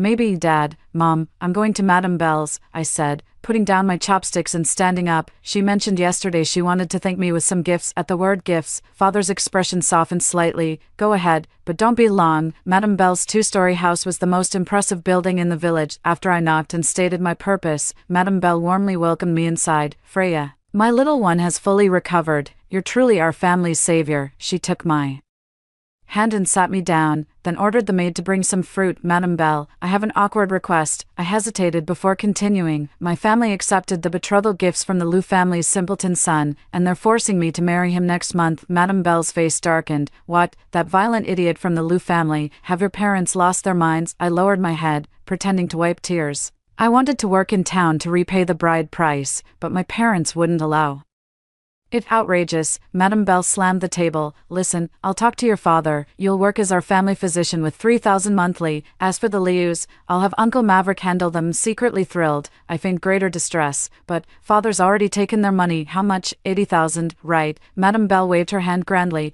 Our Belle family will advance the money. Such fine medical skills shouldn't be wasted on the Lius. When I left Madame Belle's residence, My steps felt lighter with the 5,000 yuan deposit tucked in my pocket. With the Bell family backing me, I could at least buy some time. As night fell, I tossed and turned in bed. Ethan's odd behavior, Eris's deliberate advances, and that suspiciously convenient folklore research, it's all putting me on edge. Stepping into the spirit spring, I cupped my hands to drink the cool water. Its clarity washing through me like a revelation. Suddenly, ripples disturbed the water's surface, gradually revealing hazy images. Eris was sneaking into my room, rummaging through my belongings. The scene shifts. She's conspiring with a hunched figure in the woods. The figure turns. It's Zane, the village's notorious old bachelor. I gasp as the perspective suddenly shifts to first person. Trapped in a dim alley, Zane advances with a sinister grin, muttering about forcing the issue. The water surface stills. Trembling uncontrollably, I withdraw from the space. Is this precognition? My own sister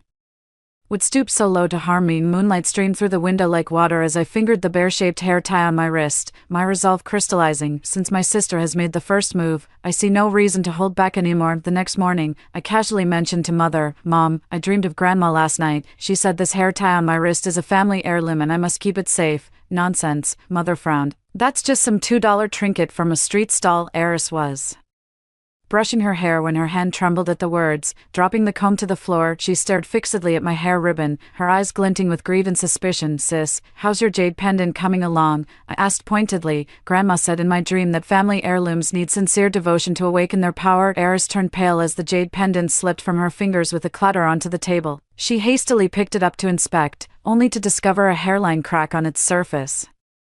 "You," she pointed at me with trembling fingers. "What do you know?" I blinked innocently. "I was just recounting Grandma's dream. Why are you so worked up?" "Sis." Our parents watched our sisterly squabble with puzzled expressions, utterly bewildered. Seizing the moment, I stood up. "Madame Bell asked me to examine her mother-in-law's rheumatism today. Don't wait lunch for me." Stepping past the courtyard gate, I exhaled deeply. "This is only the beginning, Eris. We'll settle that score from our past life." When you pushed me down the stairs, the alley in the vision was at the village's eastern end, the only path to the ancient well, flanked by abandoned adobe houses that rarely saw visitors. I stood at the alley's entrance, surveying what would become the starting point of my nightmares. The afternoon sun bathed the alley in bright light, a stark contrast to the eerie darkness from my prophetic dream. "Better prepare in advance," I murmured to myself, turning toward the back mountain. The sacred Spring Codex records a peculiar herb, the bee-summoning grass. When burned, its smoke attracts wild bees within a mile radius, yet remains harmless to humans. I'd cultivated 3 specimens in my dimensional space, perfect timing to put them to use. After gathering herbs, I made a detour to old Bachelor Zane's rundown yard. Peering through the fence, I saw him sharpening a machete while humming a lewd tune, fighting back disgust. I quietly sprinkled a special powder on his drying coat, pollen soaked in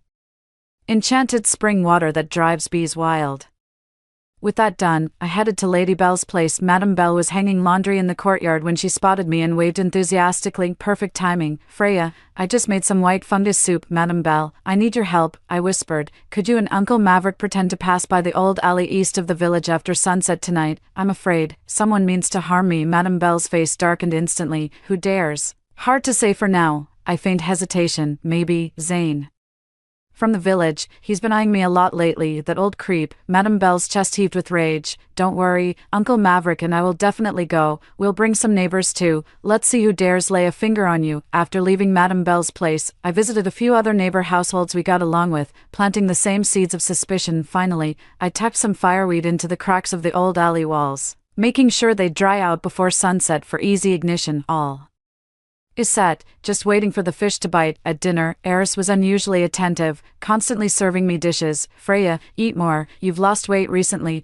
I smiled with faint gratitude while discreetly nudging the knife hidden in my boot under the table. "Tonight, I'll make sure my sister pays the first installment for her sins from the past life." "Freya, come fetch water from the old well with me tonight," Eris suggested casually. "They say the water's sweetest this evening." I looked up to see venom glinting in her eyes, though her lips curled in saccharine sweetness. In my past life, I'd been too trusting. That's how I ended up taking that fatal fall. "Sure," I agreed brightly, watching triumphant glee flash across her scheming eyes. As night fell, I slipped out early under the pretense of using the bathroom and made a beeline for the old alley. The moonlight, pale as water, washed over the earthen walls. I quickly lit the prearranged bee-attracting herbs before ducking into the Shadows behind a broken wall, wisps of smoke curled upward, carrying a faint sweetness. Within minutes, a distant buzzing grew louder and closer, covering my nose. I watched the dark swarm follow the smoke trail, circling above the alley. Freya, where are you? Eris's voice carried fake concern from the alley entrance. Holding my breath, I saw her peer cautiously into the alley with Zane slinking behind. Moonlight glistened on Zane's wrinkled, greasy face as his eyes kept darting toward Eris's backside. Didn't you promise to lure her here? Zane hissed, his hand already creeping onto Eris's shoulder. Eris swatted his hand away in disgust. What's the rush? That little bitch must be nearby. She raised her voice. Freya, quit hiding. I see you. Just then, the swarm detected the pollen clinging to Zane and descended upon him like a black whirlwind. Ah, what the hell is that? Zane shrieked, frantically slapping at his face and head. Eris spun around in shock, but before she could react, several wasps came buzzing toward her. Get off. Ah, my face, Eris screamed, wildly flailing her arms as her carefully styled bun came undone, making her look like a madwoman. Seizing the moment, I burst from my hiding spot, feigning panic. Sis, uncle, what's happening to you? Zane's face was covered in swollen red welts, puffed up like a pig's head, with his clothes torn to shreds. Eris fared slightly better, but several angry bumps had risen on her forehead and neck. Her carefully applied makeup now a smeared mess. Help! A swarm of bees. Eris' eyes flickered with guilt when she spotted me. Quickly overtaken by sheer panic, I feigned terror and backed away. I'll go get help. With that, I turned and ran, only to coincidentally bump into Madame Belle and her entourage who had come at the commotion. What's wrong? What happened? Madame Belle asked, holding a kerosene lamp with 5 or 6 villagers trailing behind her. Madame Belle, help my sister and uncle. They're being attacked by bees, I cried in panic, pointing frantically down the alley. The villagers rushed into the alley with torches, only to freeze in shock at the sight, Zane rolling on the ground with his clothes in disarray, while Eris flailed wildly at imaginary bees, cursing non-stop. Well, if it isn't Freya and old Zhang. Uncle Maverick raised an eyebrow suggestively. What are a lone man and woman doing in this dark alley at night? Eris turned pale. I was just looking for my sister. Looking for me? I blinked innocently. But sis, didn't you say you were fetching water from the old well? How'd you end up here, with uncle? The villagers exchanged knowing glances. Zane tried to defend himself, but spat out bloody froth instead. A bee had stung his tongue. Save him first, Lady Belle commanded, suppressing a laugh. Old Zhang needs immediate attention. Bee venom is no joke. On the way back to the village, Eris limped behind me, her eyes burning with enough hatred to tear me apart. As we passed through a shadowy spot, she suddenly grabbed my wrist, her nails digging deep into my flesh. It was you, she hissed through clenched teeth. You knew we'd be there. I gently pulled my hand away, looking bewildered. Sis, what are you talking about? Didn't you tell me to fetch water from the old well? I was wondering why you ended up in that alley with Uncle Zane. Shut up, she snapped sharply, making the villagers ahead turn their heads. For Madame Belle quickly stepped between us. Eris, why are you yelling at Freya? If she hadn't called us tonight, who knows what would have happened to you and Zane? Eris opened her mouth, then shut it under the villagers' scornful gazes. Though the venom in her eyes remained undiminished, when she got home, her parents were shocked by Eris's disheveled appearance. After hearing what happened, her father turned livid. A proper young lady like you, sneaking around with Zane at night. Have you no shame, Dad? I was framed, Eris sobbed, pointing at me.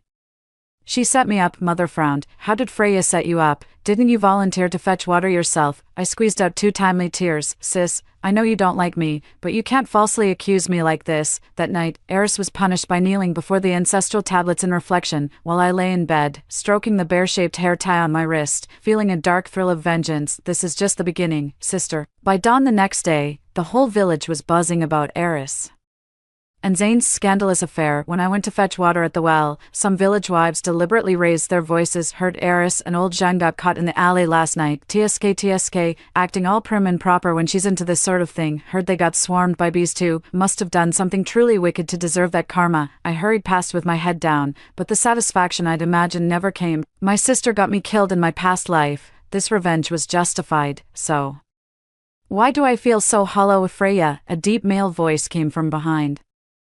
I turned to see Ethan standing in the morning light, his military uniform crisp and his gaze piercing. Commander Ethan, I forced a smile. Conducting research this early. He stepped closer, lowering his voice to a whisper. I heard about last night. My heart clenched as I tightened my grip on the bucket handle. You're unharmed. That's what matters, he said abruptly, his eyes flickering with unreadable emotions. Those with wicked intentions will reap what they sow. I looked up in surprise. Just Catching a fleeting tenderness in his gaze for a heartbeat, I nearly blurted out whether he'd also been reborn, but reason prevailed. "Thanks for your concern," I murmured softly, turning to leave when he suddenly handed me a small cloth bundle. "This is for you." Seeing my hesitation, he added, "It's some topical medicine. Heard your sister got stung last night." As I took the bundle, our fingertips brushed. The bear-shaped hair tie on my wrist suddenly burned so intensely I nearly cried out. Ethan seemed to sense it too, jerking his hand back with a flicker of shock in his eyes. "I've got things to do, gotta run." He hurried off, walking faster than usual. Back home, I unwrapped the cloth bundle to find several packets of military-grade ointment and a neatly folded note. Unfolding it, I saw just one line: "Beware the jade pendant." There's something odd about it.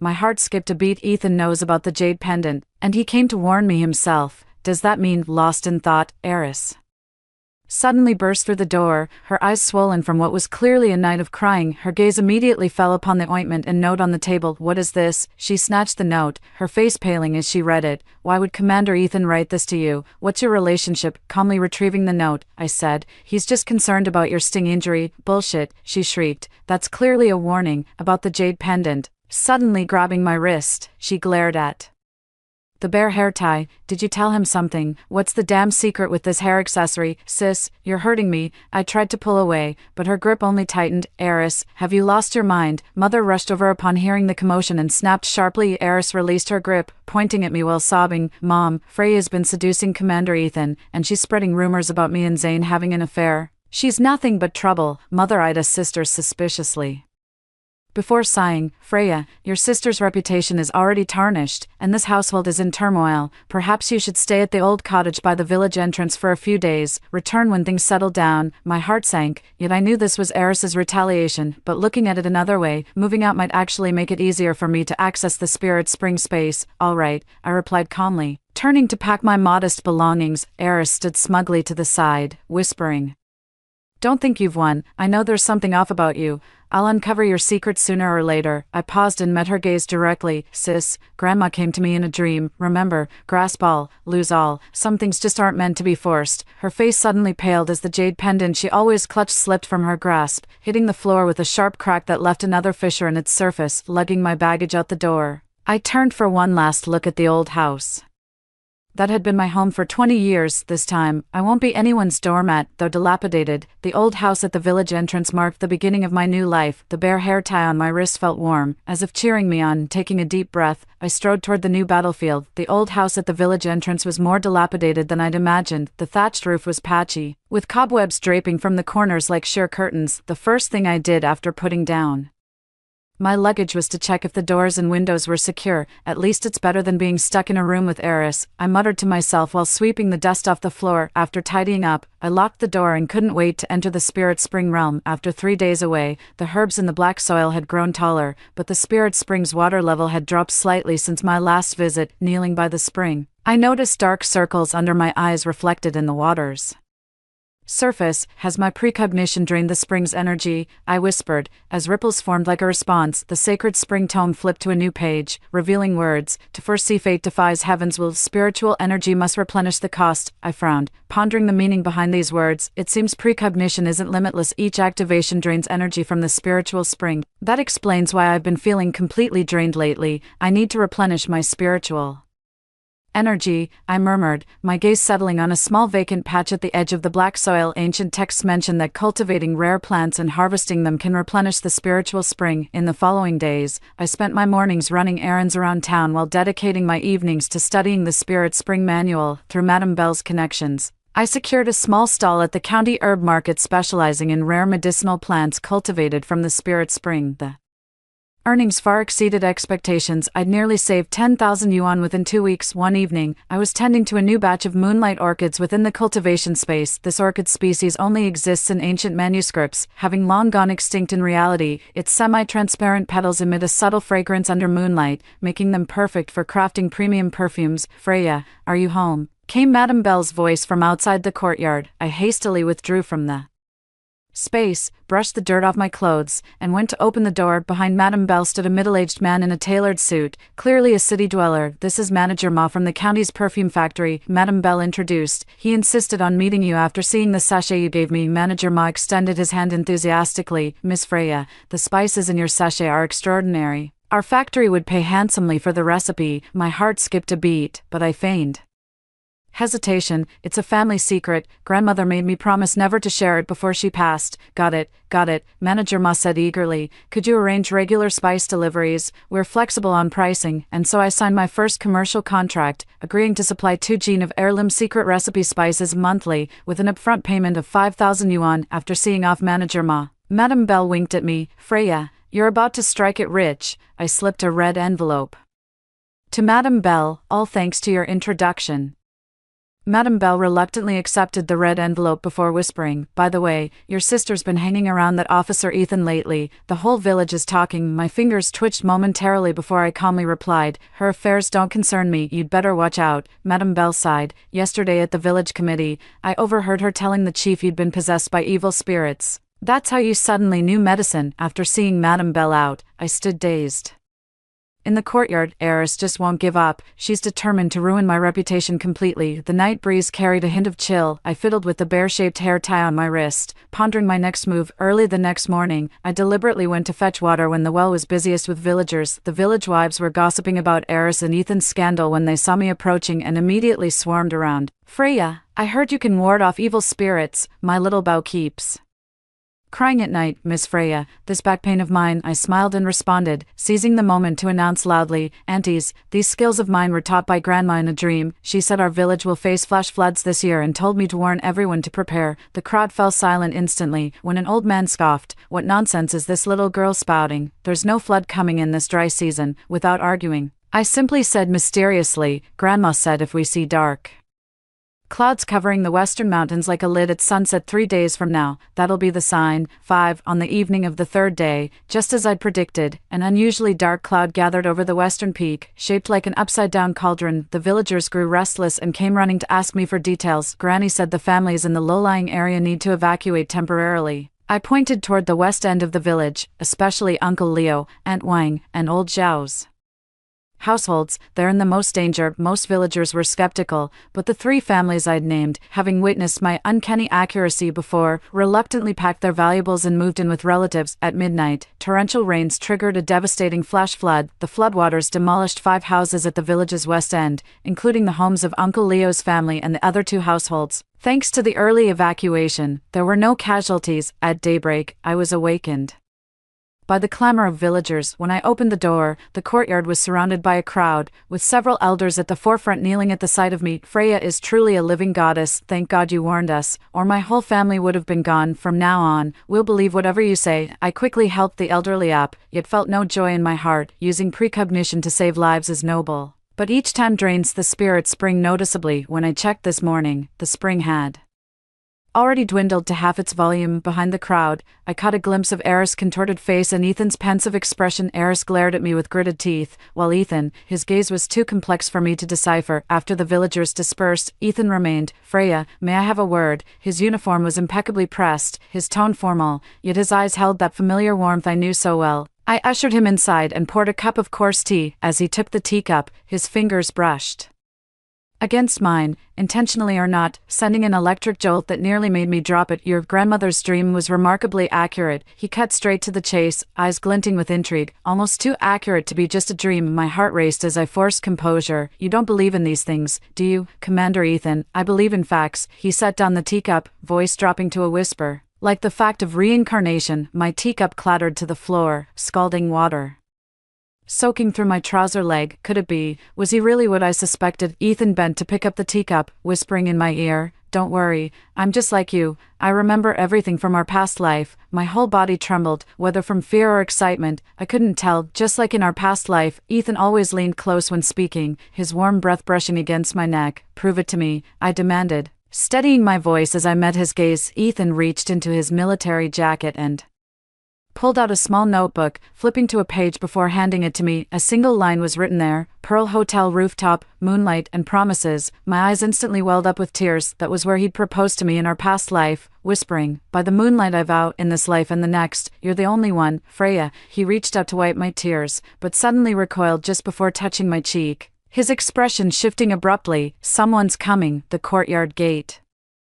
burst open violently as Eris's shrill voice pierced through. "Commander Ethan, so this is where you've been. The village needs you for a meeting." Ethan instantly snapped back into military bearing, striding out of the house. "Comrade Eris, lead the way." Eris eyed the two of us suspiciously when suddenly, her jade pendant emitted a faint green glow, just a fleeting flicker, but unmistakable. We all saw it. Ethan's expression darkened slightly as he hurried away. Eris stared at the jade pendant like she'd struck gold, her gaze darting between the artifact and Ethan's retreating figure, eyes blazing with manic intensity. "So that's how it is," she muttered under her breath before shooting me a venomous glare. "Commander Ethan is mine. Don't you dare try to take him." I closed the door and slid down against it, my back pressed against the wooden panel as I slowly sank to the floor. The revelations today were overwhelming. Ethan is also a reincarnator, and Eris's jade pendant reacted to him.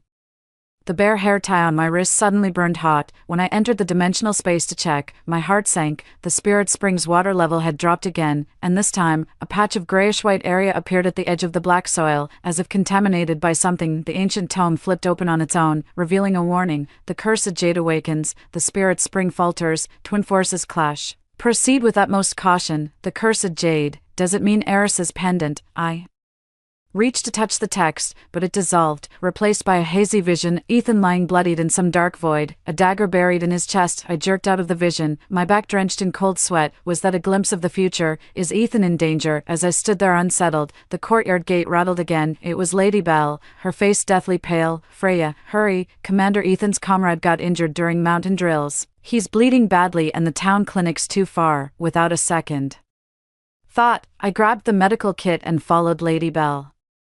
A group of soldiers gathered on the hillside, surrounding a young soldier lying in their midst with a broken branch impaled in his thigh, blood soaking half his trouser leg. Ethan was directing first aid when he spotted me, his eyes flashing with relief. "Freya knows medicine, let her take a look." Examining the wound, I saw the branch had pierced an artery. Ordinary treatment wouldn't stop the bleeding. I pretended to fetch medicine from the kit while secretly applying a drop of magical spring water to the wound. "We need immediate surgery to remove the branch," I said to Ethan, looking up. "But for now, my special remedy can stop the bleeding." The spring water worked instantly, and the bleeding stopped almost immediately. The medics were astonished, while Ethan gave me a knowing look, as if to say, "I know what you used." After the soldier was carried away on a stretcher, Ethan deliberately lingered behind and slipped me a note when no one was looking. "Midnight tonight, our usual spot." I clutched the note, my heart pounding like a drum. Our usual spot, the little riverside where we used to meet in our past life. He remembered too. Back in my room, just as I was about to rest and prepare for the rendezvous, the space suddenly pulled me in of its own accord. The spirit spring churned violently as a new vision emerged on its surface. Eris sneaked into Ethan's temporary dorm and poured some mysterious powder into his water bottle. The scene shifted abruptly. Ethan collapsed unconscious after drinking the water while Eris pressed a jade pendant against his forehead, the artifact emitting an eerie green glow. A chill ran down my spine as I withdrew from the spiritual space. Tonight's rendezvous is a trap. I must warn Ethan. As midnight approached, I crept toward the creek with my dagger and spirit spring antidote in hand. Moonlight cascaded like water, painting the path in silvery white. In the distance, a tall figure stood waiting beneath the riverside willow. I quickened my pace, only to see another figure dart from behind the tree when I was mere meters away. Eris, she was holding something glinting in her hand, creeping up behind Ethan who had his back turned. "Ethan, behind you," I screamed at the top of my lungs, charging forward recklessly. "Ethan, watch your back." My shriek tore through the night air. With lightning reflexes, Ethan sidestepped to evade Eris' ambush. Moonlight glinted coldly off the scissors in her hand. "Eris, what the hell are you doing?" Ethan barked, his military authority flashing through. When her ambush failed, Eris abruptly knelt, raising the jade pendant above her head with both hands. "Commander Ethan, please touch this pendant, it needs your power." I rushed to Ethan's side, keeping a wary eye on Eris. Her eyes burned with unnatural fervor, lips twisted in a disturbing grin. "Have you lost your mind?" I tried pulling her up, attacking people with scissors at midnight. "You trying to get arrested?" Eris shook off my hand, gaze locked on Ethan. "Commander Ethan, this jade pendant's a treasure, but it only responds to you. Please, just touch it." Ethan frowned at me, his eyes full of questions. I gave an almost imperceptible shake of my head, though I couldn't figure out what Eris was scheming. It was definitely nothing good. "Comrade Eris, please calm down." Ethan took a step back, maintaining a safe distance. "Let's discuss this at the village committee tomorrow. For now, please go home." Eris's face contorted with rage as she sprang up, scissors pointed at my throat. It's all your fault. You stole my chance, last life, and now this one. Ethan lunged forward, effortlessly disarmed her and twisted her arms behind her back. What did you just say? Last life. Eris paled as she realized her slip of the tongue. She struggled violently. Let me go. I never said anything about past lives. You misheard. I picked up the jade pendant from the floor. Its icy chill pierced through my palm like clutching a block of glacial ice. Stranger still, faint emerald light seeped through the cracked spiderwebbing across its surface. This pendant's cursed. I handed it to Ethan. Look at these fissures. 6. The moment Ethan touched it, the pendant convulsed violently with an ear-splitting shriek, its cracks blazing with malevolent green radiance. Seizing the opportunity, Eris broke free, snatched back the jade pendant, and fled into the night. Vanishing swiftly into the darkness, Ethan and I stared at each other in stunned silence. Did she also get reborn? Ethan whispered, his eyes wide with shock. I nodded weakly, then suddenly felt dizzy and nearly lost my balance. Ethan quickly steadied me. What's wrong? It's nothing. Probably just shock. I forced a smile, avoiding mention of the spiritual springs anomaly. The priority now was figuring out Ethan's identity. Do you really remember your past life? Ethan guided me to sit by the riverside. Moonlight traced a silver outline along his sharply defined profile. He gently took my hand, his palm warm and dry. I remember everything, he said in a low voice. Our first meeting at the county hospital, how you healed my leg wound, the day I proposed to you. His fingers brushed against the bear-shaped hair tie on my wrist. And I remember this too. In our past life, it was a jade pendant, wasn't it? My eyes burned as tears spilled uncontrollably. So many lonely nights I'd spent wishing he could be reborn with me. My dream has come true, yet I'm at a loss for words. Ethan gently wiped away my tears. I've been searching for you since my rebirth. I requested this village survey because I remembered you mentioning your hometown was here, but in our past life, we met 3 years later, I said, puzzled. The timeline has shifted, Ethan said gravely. After being reborn, I noticed many things differ from our previous life. Strangest of all, my military rank is 2 levels higher than it was at this point before, as if someone paved the way for me in advance. Are we not the only ones who've been reborn? Who else is altering fate behind the scenes? Ethan, Eris's jade pendant. This is seriously creepy. Ethan frowned deeply. The moment I touched it, these bizarre images flashed through my mind. An ancient tomb, and a blood-red book. A shiver ran down my spine. This description bears an uncanny resemblance to the cursed jade warned about in the Sacred Spring Codex. Ethan suddenly pulled me into a crushing embrace, his grip so tight I could barely breathe. Freya, in this lifetime, I won't let anyone hurt you, especially not your sister. Pressed against his solid chest, listening to his steady heartbeat, all our troubles suddenly seemed insignificant. As long as we have each other, we can face any danger. Here, this is for you. Ethan took off his dog tags from around his neck and placed them around mine. There's a tracking chip inside. If you're ever in danger, I can find you immediately. The metal tags still carried his warmth as I carefully tucked them under my collar, pressing them against my chest. My steps felt lighter on the way back to the old house. Though Eris still posed a threat, I wasn't fighting alone anymore. Ethan and I are one. In the days that followed, the village underwent earth-shaking changes. News of my accurate flood prophecy spread far and wide, drawing visitors from neighboring villages seeking medical advice and divination daily. I cautiously wielded my spiritual spring abilities while organizing villagers to cultivate high-value medicinal herbs. Freya, the county Agricultural Bureau sent people over. They want to promote your farming techniques. Belle rushed in excitedly to tell me one noon. At the village committee office, I met with the expert team from the County Agricultural Bureau. They couldn't stop praising the cultivation methods I'd invented, and immediately designated our village as a demonstration site. Comrade Freya, we'd like you to lead the cooperative, the Bureau director said, shaking my hand. The county will provide seed funding and technical support. I was speechless with shock. At this time in my past life, I was just a pitiful outcast shunned by my family. Now I'm about to lead the whole village to prosperity. I object. A shrill voice suddenly rang out. Eris stood at the doorway, her face dark with anger. Her so-called techniques are complete fraud. Those aren't any ancestral secret recipes. The meeting room fell silent instantly. All eyes were on me, waiting for my response. I stood up calmly and said, Sis, you claim my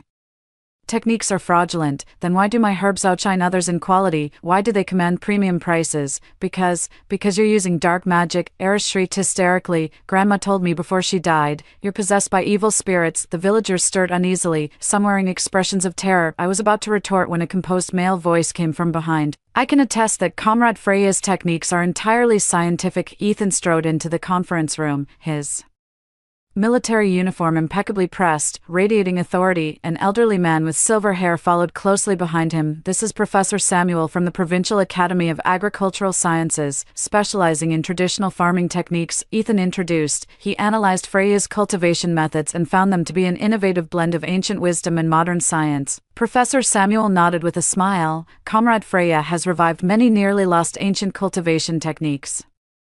Truly remarkable. The tide turned in an instant, the villagers cheered, and even the bureau chief looked at me with newfound respect. Eris stood in the corner, face ashen, the jade pendant in her hand now bearing another hairline crack. After the meeting, Ethan whispered to me, I invited Professor Samuel, remembered he was your idol before the rebirth, so, my heart swelled with warmth. He even remembered such minute details. But the good times didn't last. That night when I entered the spirit Spring realm, the sight before me made my heart sink. The spring's water level had dropped by nearly a third again, the ashen edges of the black soil had expanded, creeping ominously toward the center. Even more terrifying, I began experiencing unexplained exhaustion and dizziness. When I looked in the mirror, my face was ghostly pale with dark, bruise-like shadows under my eyes. What's happening? I scoured the Spirit Spring Codex until I found tiny script in the margin, spiritual energy siphoned.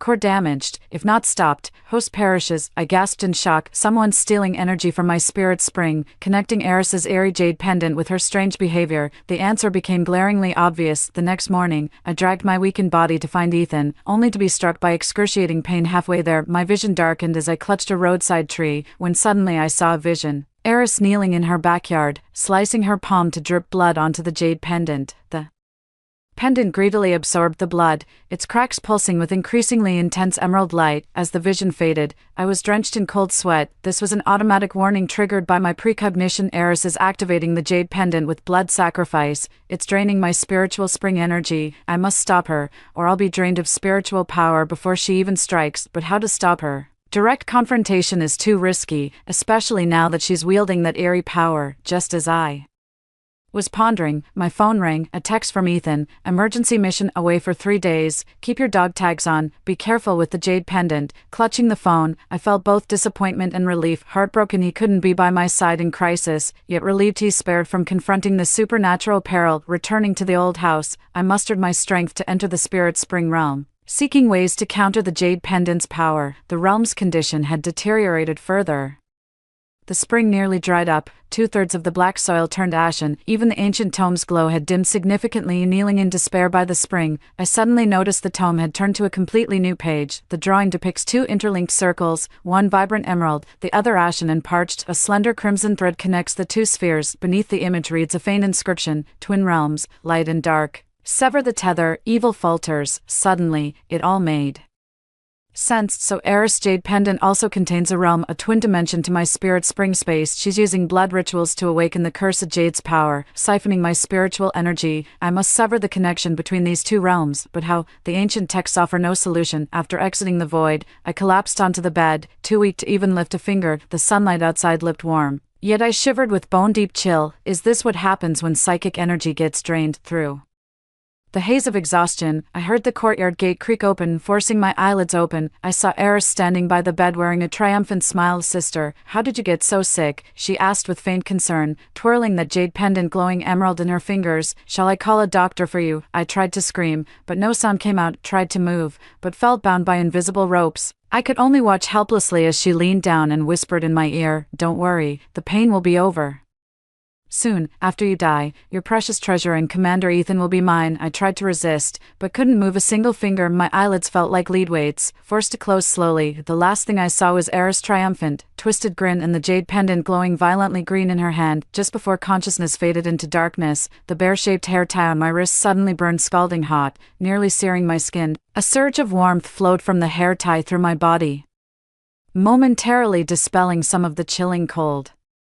My eyes flew open as I gasped for air. Eris was gone, leaving me alone in the house. The sky outside had darkened. I'd been unconscious for an entire day, struggling to my feet. I immediately checked my spirit spring dimension. The sight made my heart clench. The spring had nearly dried up, the fertile black soil turned ashen, and the ancient tome lay on the ground, its glow flickering like a dying candle in the wind. The most terrifying sight was a fissure forming at the edge of space. Through the Crack! I glimpsed another shadowy dimension where a jade pendant pulsed with eerie green light. It was unmistakably Eris's lost amulet. Is this the twin realm? I murmured, reaching instinctively toward the rift. Halt! The ancient tome suddenly flipped its pages, revealing blazing warnings. Cursed jade dimension. Contact means instant death. I jerked my hand back as the grimoire continued. True jade rests in the tomb. This is but a counterfeit. Twin realms entwined. Destroy the true, sever the bond. My eyes widened. The real jade is in the tomb, Grandma's tomb. Then what Eris is holding must be. My thoughts were interrupted by commotion outside the courtyard. Dragging my weakened body to the window, I saw villagers running through the village with torches, someone shouting, "Another cow's dead," drained completely of blood. "It's the work of evil spirits. Go find Freya, she knows about these things." I barely managed to straighten my clothes when several villagers surrounded me the moment I opened the door. Their faces were pale with terror as they clamored to describe the horrors in the village. For 3 nights straight, livestock had been dying mysteriously, completely drained of blood, their corpses withered like mummies. "Take me to see it," I said. A crowd had already gathered in front of Uncle Leo's cowshed at the eastern end of the village. Upon seeing me, the crowd automatically parted to make way. The dead cow lay on the haystack, just as they'd described. Its body completely shriveled, its eyes turned into 2 black hollows. Even more bizarre were the 2 tiny puncture marks on the cow's neck, surrounded by grayish-green web-like patterns, an exact match to the cracks on Eris's jade pendant. What could have done this? Uncle Leo asked, his voice trembling. Just as I was about to answer, a wave of intense dizziness hit me, nearly making me collapse. Thankfully, someone caught me. I turned to see Ethan. Didn't he say he'd be gone for 3 days? Why is he back so soon? Everyone, give Freya some space to rest. Ethan's voice was calm yet commanding, and the villagers immediately complied. He guided me to a secluded spot with his arm around me, his expression grave. "It's worse than we thought, Eris. She activated the jade pendant," I said weakly, "but it's a fake. The real one's still in Grandma's tomb." A flicker of shock crossed Ethan's eyes. "How did you know?" "The spirit spring dimension showed me." I briefly explained about the twin realms. "We must stop her from finding the real jade pendant, or else." Before I could finish, a piercing shriek suddenly echoed through the village. Following the sound, we saw Eris standing on her rooftop, the jade pendant in her hand radiating an eerie green glow that illuminated her maniacally contorted face. "Ha, you pathetic insects." Her voice grew unnaturally shrill, as if multiple people were speaking simultaneously. "Grovel before me now, and I might just spare your miserable lives." The villagers trembled in terror, some already dropping to their knees. Eris triumphantly raised the jade pendant, its emerald light shooting skyward in a radiant pillar. The night clouds above turned an eerie green hue, swirling violently across the darkened sky. "She's losing control of that power," Ethan whispered.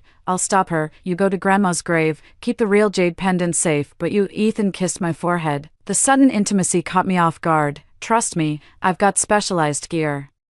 He pulled a small metal case from his uniform's inner pocket. Inside lay a bullet engraved with occult symbols, warding rounds, he explained tersely, "originally meant for border cults." I nodded and turned to run toward the back hill. Though my body was weak, survival instinct drove me to run with desperate speed. 7. The little bear hair tie on my wrist kept radiating faint warmth, sustaining my last ounce of strength. Grandma's grave stood halfway up the back hill, looking particularly desolate.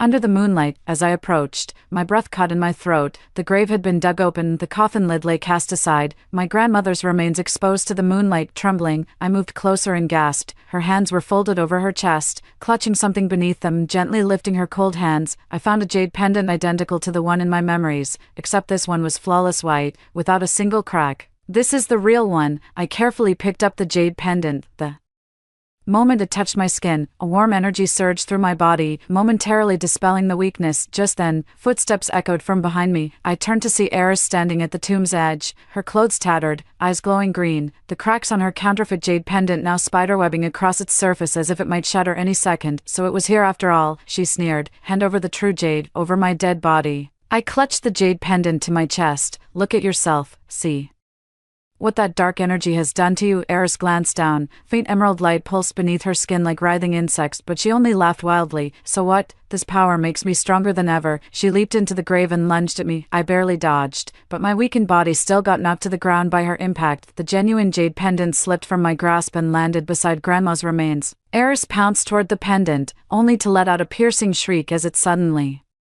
emitted a blinding white light that sent her flying backward. "Impossible," she shrieked, the counterfeit jade pendant in her hand erupting with emerald light. "I am the chosen one." The fake jade pendant shot a beam of green light that struck the genuine artifact. The two forces collided midair, the resulting shockwave sending both me and Eris tumbling to the ground. Struggling to my feet, I saw the two pendants suspended in the air, one white, one green, locked in a standoff. Strangely enough, the bear-shaped hair tie on my wrist also began to glow, its light resonating with the white radiance from the genuine jade pendant. Eris noticed it too, her eyes flashing with manic jealousy. "You again, always you." She abruptly changed targets and lunged at me. "If you die, the treasure will be mine." At the critical moment, a dark figure leaped down from above the tomb and knocked Eris away. It was Ethan. His face was bloodied and his military uniform torn, but his gaze remained sharp as a blade. "Freya, catch!" He tossed me a combat knife. "Use this to sever the connection." I caught the blade, completely baffled, while dodging the frenzied Eris. Ethan yelled, "Look at the ground." My breath caught when I looked down. Countless crimson threads had spread across the floor like veins from Eris' wrist, some connected to the fake jade pendant, while others, impossibly, linked to the bear-shaped hair tie on my own wrist. This is the physical manifestation of the twin space. Suddenly it dawned on me. I raised my dagger and slashed at those crimson threads. "No!" Eris shrieked with an inhuman voice as the counterfeit jade pendant erupted in viridian light. Ethan was hurled backward by an invisible force, crashing hard against the tomb wall. The moment the red thread was severed, both jade pendants emitted a blinding light simultaneously. A sharp pain shot through my hair ribbon as if something had been violently torn apart. After the intense flash, the counterfeit jade pendant clattered to the ground, shattering into pieces. Eris collapsed to her knees, frantically clawing at her arms as eerie green lights writhed beneath her skin. The jade pendant gently floated back into my palm, its white glow now much softer. My first instinct was to check on Ethan. He'd already scrambled to his feet, looking disheveled but otherwise unharmed. "We need to get back to the village now." Ethan helped me up. "The villagers are under some dark influence. They've started attacking each other." Before leaving, I took one last look at Grandma's lifeless body. Strangely, her face looked even more serene than at the burial, with even a faint smile playing on her lips. I gently closed the coffin lid again, promising to return for a proper reburial later. On the way back to the village, the genuine jade pendant kept emitting a warm white glow that dispelled the surrounding malevolent energy. I could feel a trickle of strength returning to my body, but the spirit spring space remained sealed, inaccessible. The village was in complete chaos.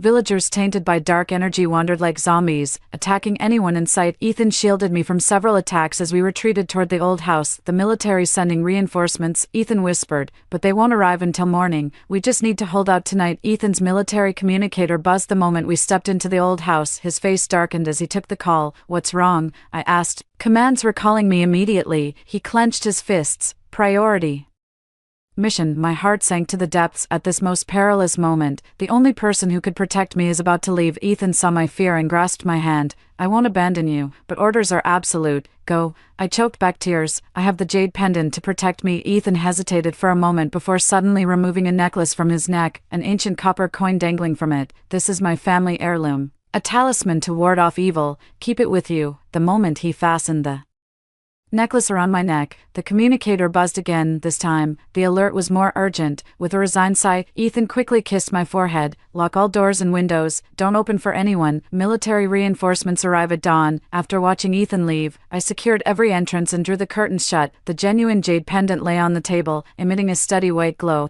I attempted to enter the spirit spring dimension again, but failed once more as I gripped the jade pendant. A sudden message flashed through my mind. When the spirit spring merges with black earth, it yields the supreme antidote, yet the dimension nears collapse. Proceed with utmost caution. A violent shudder ran through my body. This is the way to save the villagers, but at the cost of losing the spirit spring dimension. Without hesitation, I gripped the jade pendant. "Tell me how." The pendant flashed white, and the intricate ritual procedure materialized in my mind. Bury the genuine jade pendant together with the hair ribbon in black soil while chanting specific incantations to merge the two energies. The problem is, I can't access the space right now. How am I supposed to bury the items? As if answering my confusion, the bear-shaped hair tie on my wrist suddenly grew warm, then a tiny black hole materialized before me, just large enough to slip a hand through. This is the final chance. Taking a deep breath, I shoved both the genuine jade pendant and the hair ribbon into the black Void, chanting the incantation as guided by the voice in my mind, by the sacred spring as guide, upon the dark earth as foundation, I forsake this space to save all living souls. The black void convulsed violently as a blinding white light erupted from its depths. A searing pain tore through me,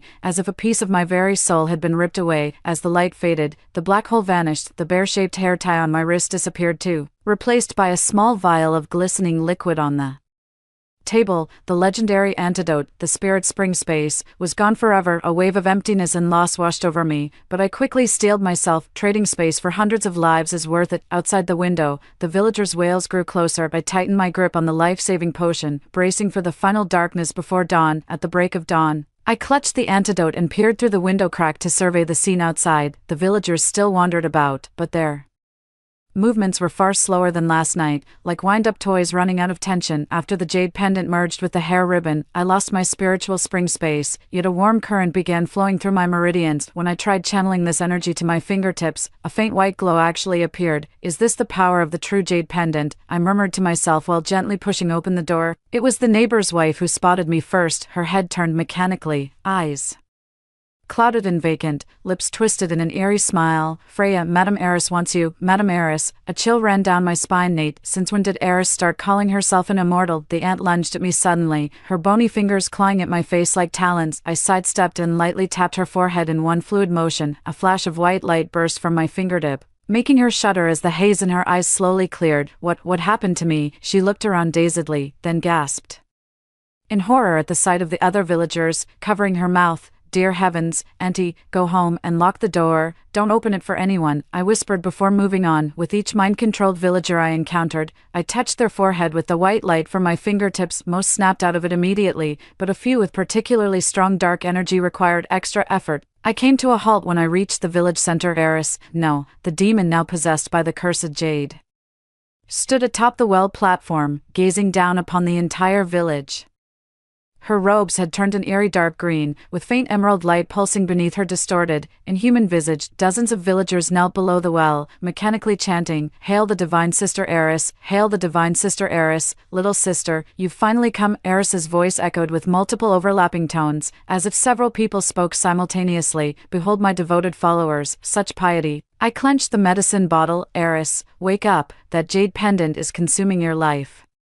She burst into laughter, the sound piercing my eardrums. Life, what does that matter? What I have now is power, limitless power. She raised her hand, palm upturned, as a sphere of green light coalesced. Kneel, worship me like the others do, and I might spare your life. You're insane. I slowly retreated, seeking cover. Where's the real jade pendant? Eris' face twisted with fury. Shut up, it was rightfully mine. Grandma was biased. She only told you the real pendant's location on her deathbed. She leapt from the well platform with inhuman speed. No matter, once I kill you, the true jade pendant will recognize me as its master. I turned and ran, Eris's shrill laughter chasing after me. After rounding several alleyways, I ducked into an abandoned woodshed and held my breath. Outside, Eris's footsteps halted, playing hide-and-seek. Little sister, her voice wavered between near and far. Remember how you always loved this game as children, but I was the one who found you.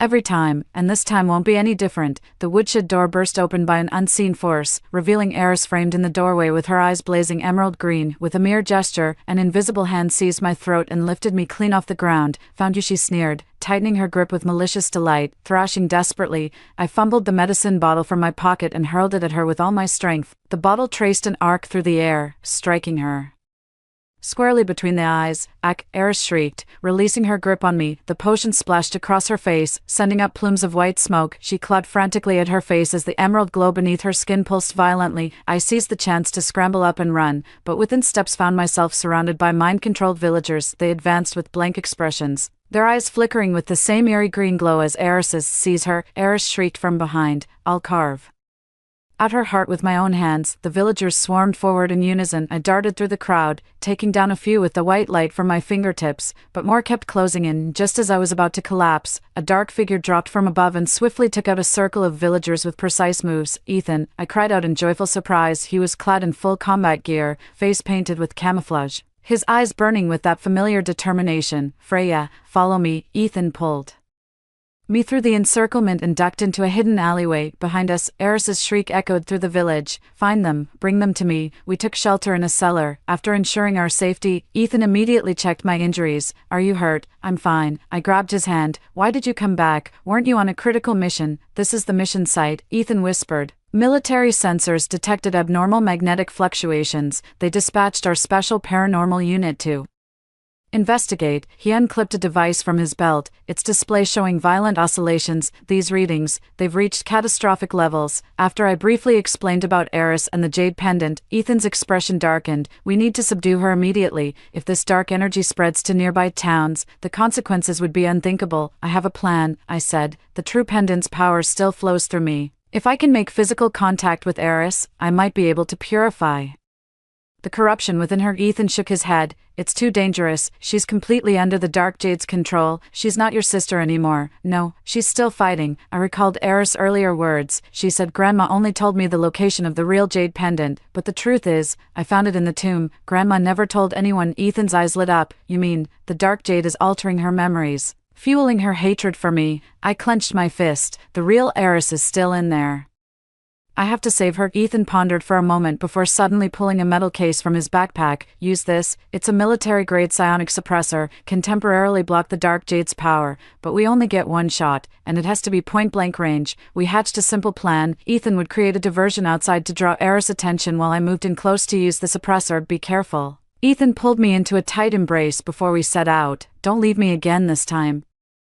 I won't. I rested my head against his chest, listening to his steady heartbeat. In this lifetime, we're growing old together. Ethan charged out first. After several gunshots, chaos erupted outside. I quietly circled behind Eris and saw her frantically firing green energy bolts toward Ethan's direction. Damn soldier, you were the one who helped her in our past life, Eris shrieked. This time I'll kill you all. My heart pounded like a drum as I crept closer. When I was just 3 steps away, Eris suddenly turned around with a sinister grin. Knew you'd come from behind, little sister. A beam of green light struck my chest, sending me flying several meters before I crashed hard onto the ground. The suppressor slipped from my grasp and skidded to Eris's feet. What's this? Planning to use it against me, she picked up the suppressor and crushed it effortlessly into scrap metal. Useless, little sister. No one can stand against me now. Ethan tried to rush to my aid, but got swarmed by a group of villagers. Eris stepped closer, looking down at me with contempt. Do you know why I hate you so much? I struggled to prop myself up. Because, the jade pendant. No, she snapped violently. Because you always get the best of everything. Grandma's favor, Ethan's love, the villagers' respect. Even after rebirth, you still get a superior spirit spring space.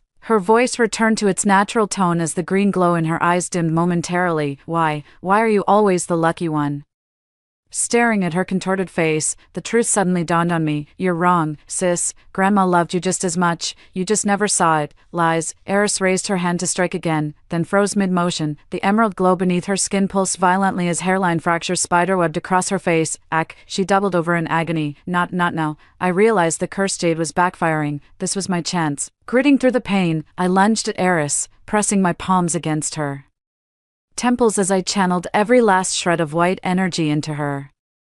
Erg! Eris let out an inhuman shriek, her body convulsing violently. Green and white energies clashed within her as fissures spiderwebbed across her skin. Let go. She struggled desperately. You'll get us both killed. No, I'm saving you. I gritted my teeth, maintaining the white energy flow. Eris, remember when you had a fever as a child and Grandma stayed by your bedside all night? Remember your first homemade dress when Mom praised your craftsmanship? Remember that lipstick Dad secretly bought for you? 9. Eris's resistance weakened, the green light in her eyes flickering uncertainly. They all love you. You're just too fixated on comparisons to see the happiness you already have. My voice choked with emotion. In this lifetime, I really wanted us to get along. Eris let out a blood-curdling scream as blinding emerald light erupted from her body, violently throwing me backward. I slammed against the wall, my vision going dark as I nearly lost consciousness. Through blurred vision, I saw Eris kneeling on the ground, expelling shards of green fragments, remnants of that counterfeit jade pendant. With each expelled fragment, she grew weaker, until finally collapsing and reverting to her true form. The surrounding villagers collapsed one after another, dark energy seeping from their bodies. Ethan rushed to my side and helped me up. Freya, are you okay? I'm fine. I weakly pointed at Eris. Check on her. Eris lay on the ground, her breathing shallow, her skin was covered in fine Cracks, like a porcelain doll on the verge of shattering. I crawled to her side and found she was still conscious. Save me, she whispered, her voice barely audible. Because you're my sister. I gently held her hand. In this lifetime too, I choose to forgive. Twin tears streamed from Eris' eyes, tracing paths down her cracked cheeks. I'm sorry. At that moment, the distant thrum of helicopter blades pierced the air. Ethan's face darkened. Military reinforcements are here. Freya, we need to move now. Protocol states all paranormal incident witnesses must be taken for research. What about Eris? Ethan shook his head grimly. In her condition, they'll likely terminate her on sight. Watching Eris clinging to life, I made my decision. We're taking her with us. What? She's my sister, I said firmly. I'll cure her. Ethan locked eyes with me for a moment before finally nodding. All right, but we need to move now. He hoisted Eris onto his back as I followed close behind. The three of us sprinting toward the dense mountains behind the village. Behind us, the helicopter's searchlight swept across the village center as amplified military commands boomed. Everyone freeze. I repeat, everyone remain where you are. We ducked into the dense forest, momentarily evading pursuit, but Eris was deteriorating rapidly. Her breathing nearly stopped, blood seeping from the cracks in her skin. She won't last much longer, Ethan said after examining her. She needs immediate treatment, I grasped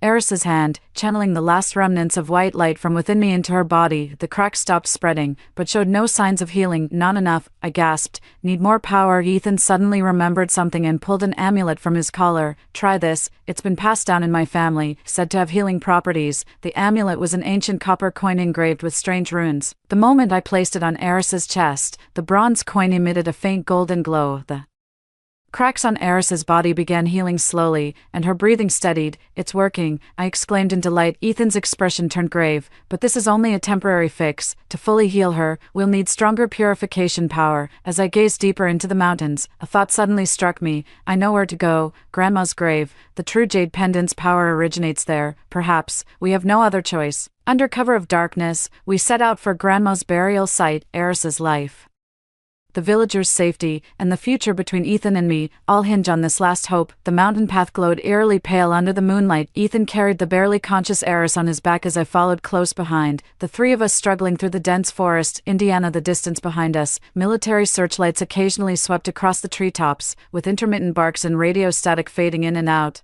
How much further? Ethan whispered, his military uniform soaked with sweat. Almost there, I gasped, pointing toward the mountainside. Just beyond that pine grove. Eris let out a faint moan on Ethan's back as fresh blood oozed from the cracks in her skin. The glow from the coin talisman was fading fast. We had to reach Grandma's gravesite before it died out completely. Pushing through the final thicket, we emerged into sudden openness. Grandma's grave remained gaping open, the coffin lid askew, looking particularly desolate under the moonlight. I jumped into the grave and carefully examined Grandma's remains. In my haste last time, I hadn't noticed how oddly Grandma's hands were folded, almost as if deliberately pointing to a specific spot in the coffin. Ethan, give me a hand. I gently moved Grandma's arm aside and pointed to the coffin's baseboard. There's something strange here. Ethan jumped down to help, and together we lifted the baseboard to reveal the soil beneath, less than a foot deep. My fingers suddenly struck something hard, a slate stone covered in intricate carvings.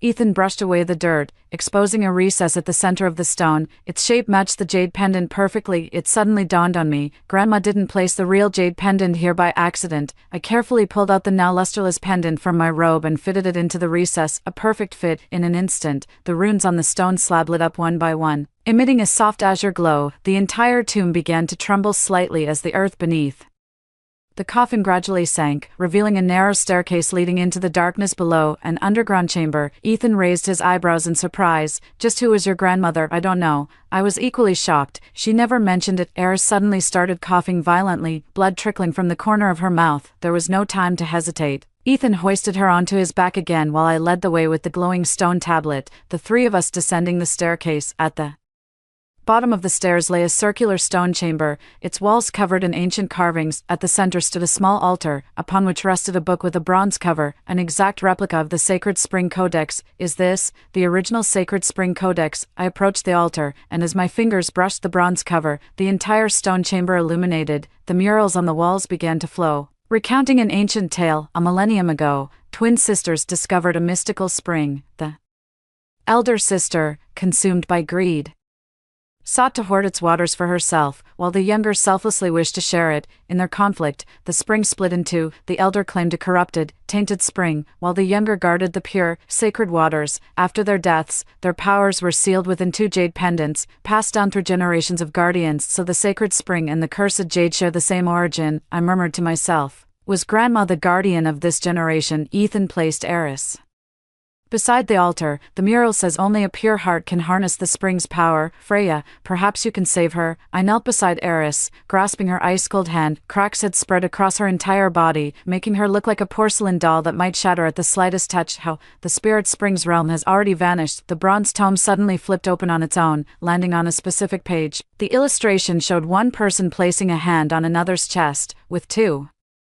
jade pendants hovering between them. You must merge your powers, Ethan interpreted. Use the true jade to channel the dark jade energy within her and transform it into psychic energy. Taking a deep breath, I placed the true jade pendant on Eris's chest while pressing my other hand against her forehead. Close your eyes and focus on that lingering warmth within you, gently channeling it through your arm into Eris. At first, nothing happened. Suddenly, Eris convulsed violently as an emerald light erupted from her body, clashing fiercely with the white glow of the true jade pendant. Hold on, Ethan gripped my shoulders. She's resisting. I clenched my teeth and kept channeling energy. Memories of Eris flooded my mind. How she took father's beatings for me as children, secretly shared half her candy with me, mended my torn clothes. Sis, come back, I choked out. I forgive you. I always have, as if answering my plea. The green glow within Eris began fading, merging into the white light. The jade pendant grew scorching hot until it cracked in two with a sharp snap, releasing a powerful shockwave that sent both Ethan and me tumbling to the ground. The stone chamber quaked violently as ancient murals crumbled from the walls. Ethan yanked me up by the arm. It's collapsing. We need to move. But Eris, by the altar. Eris slowly sat up. The cracks on her body were visibly healing,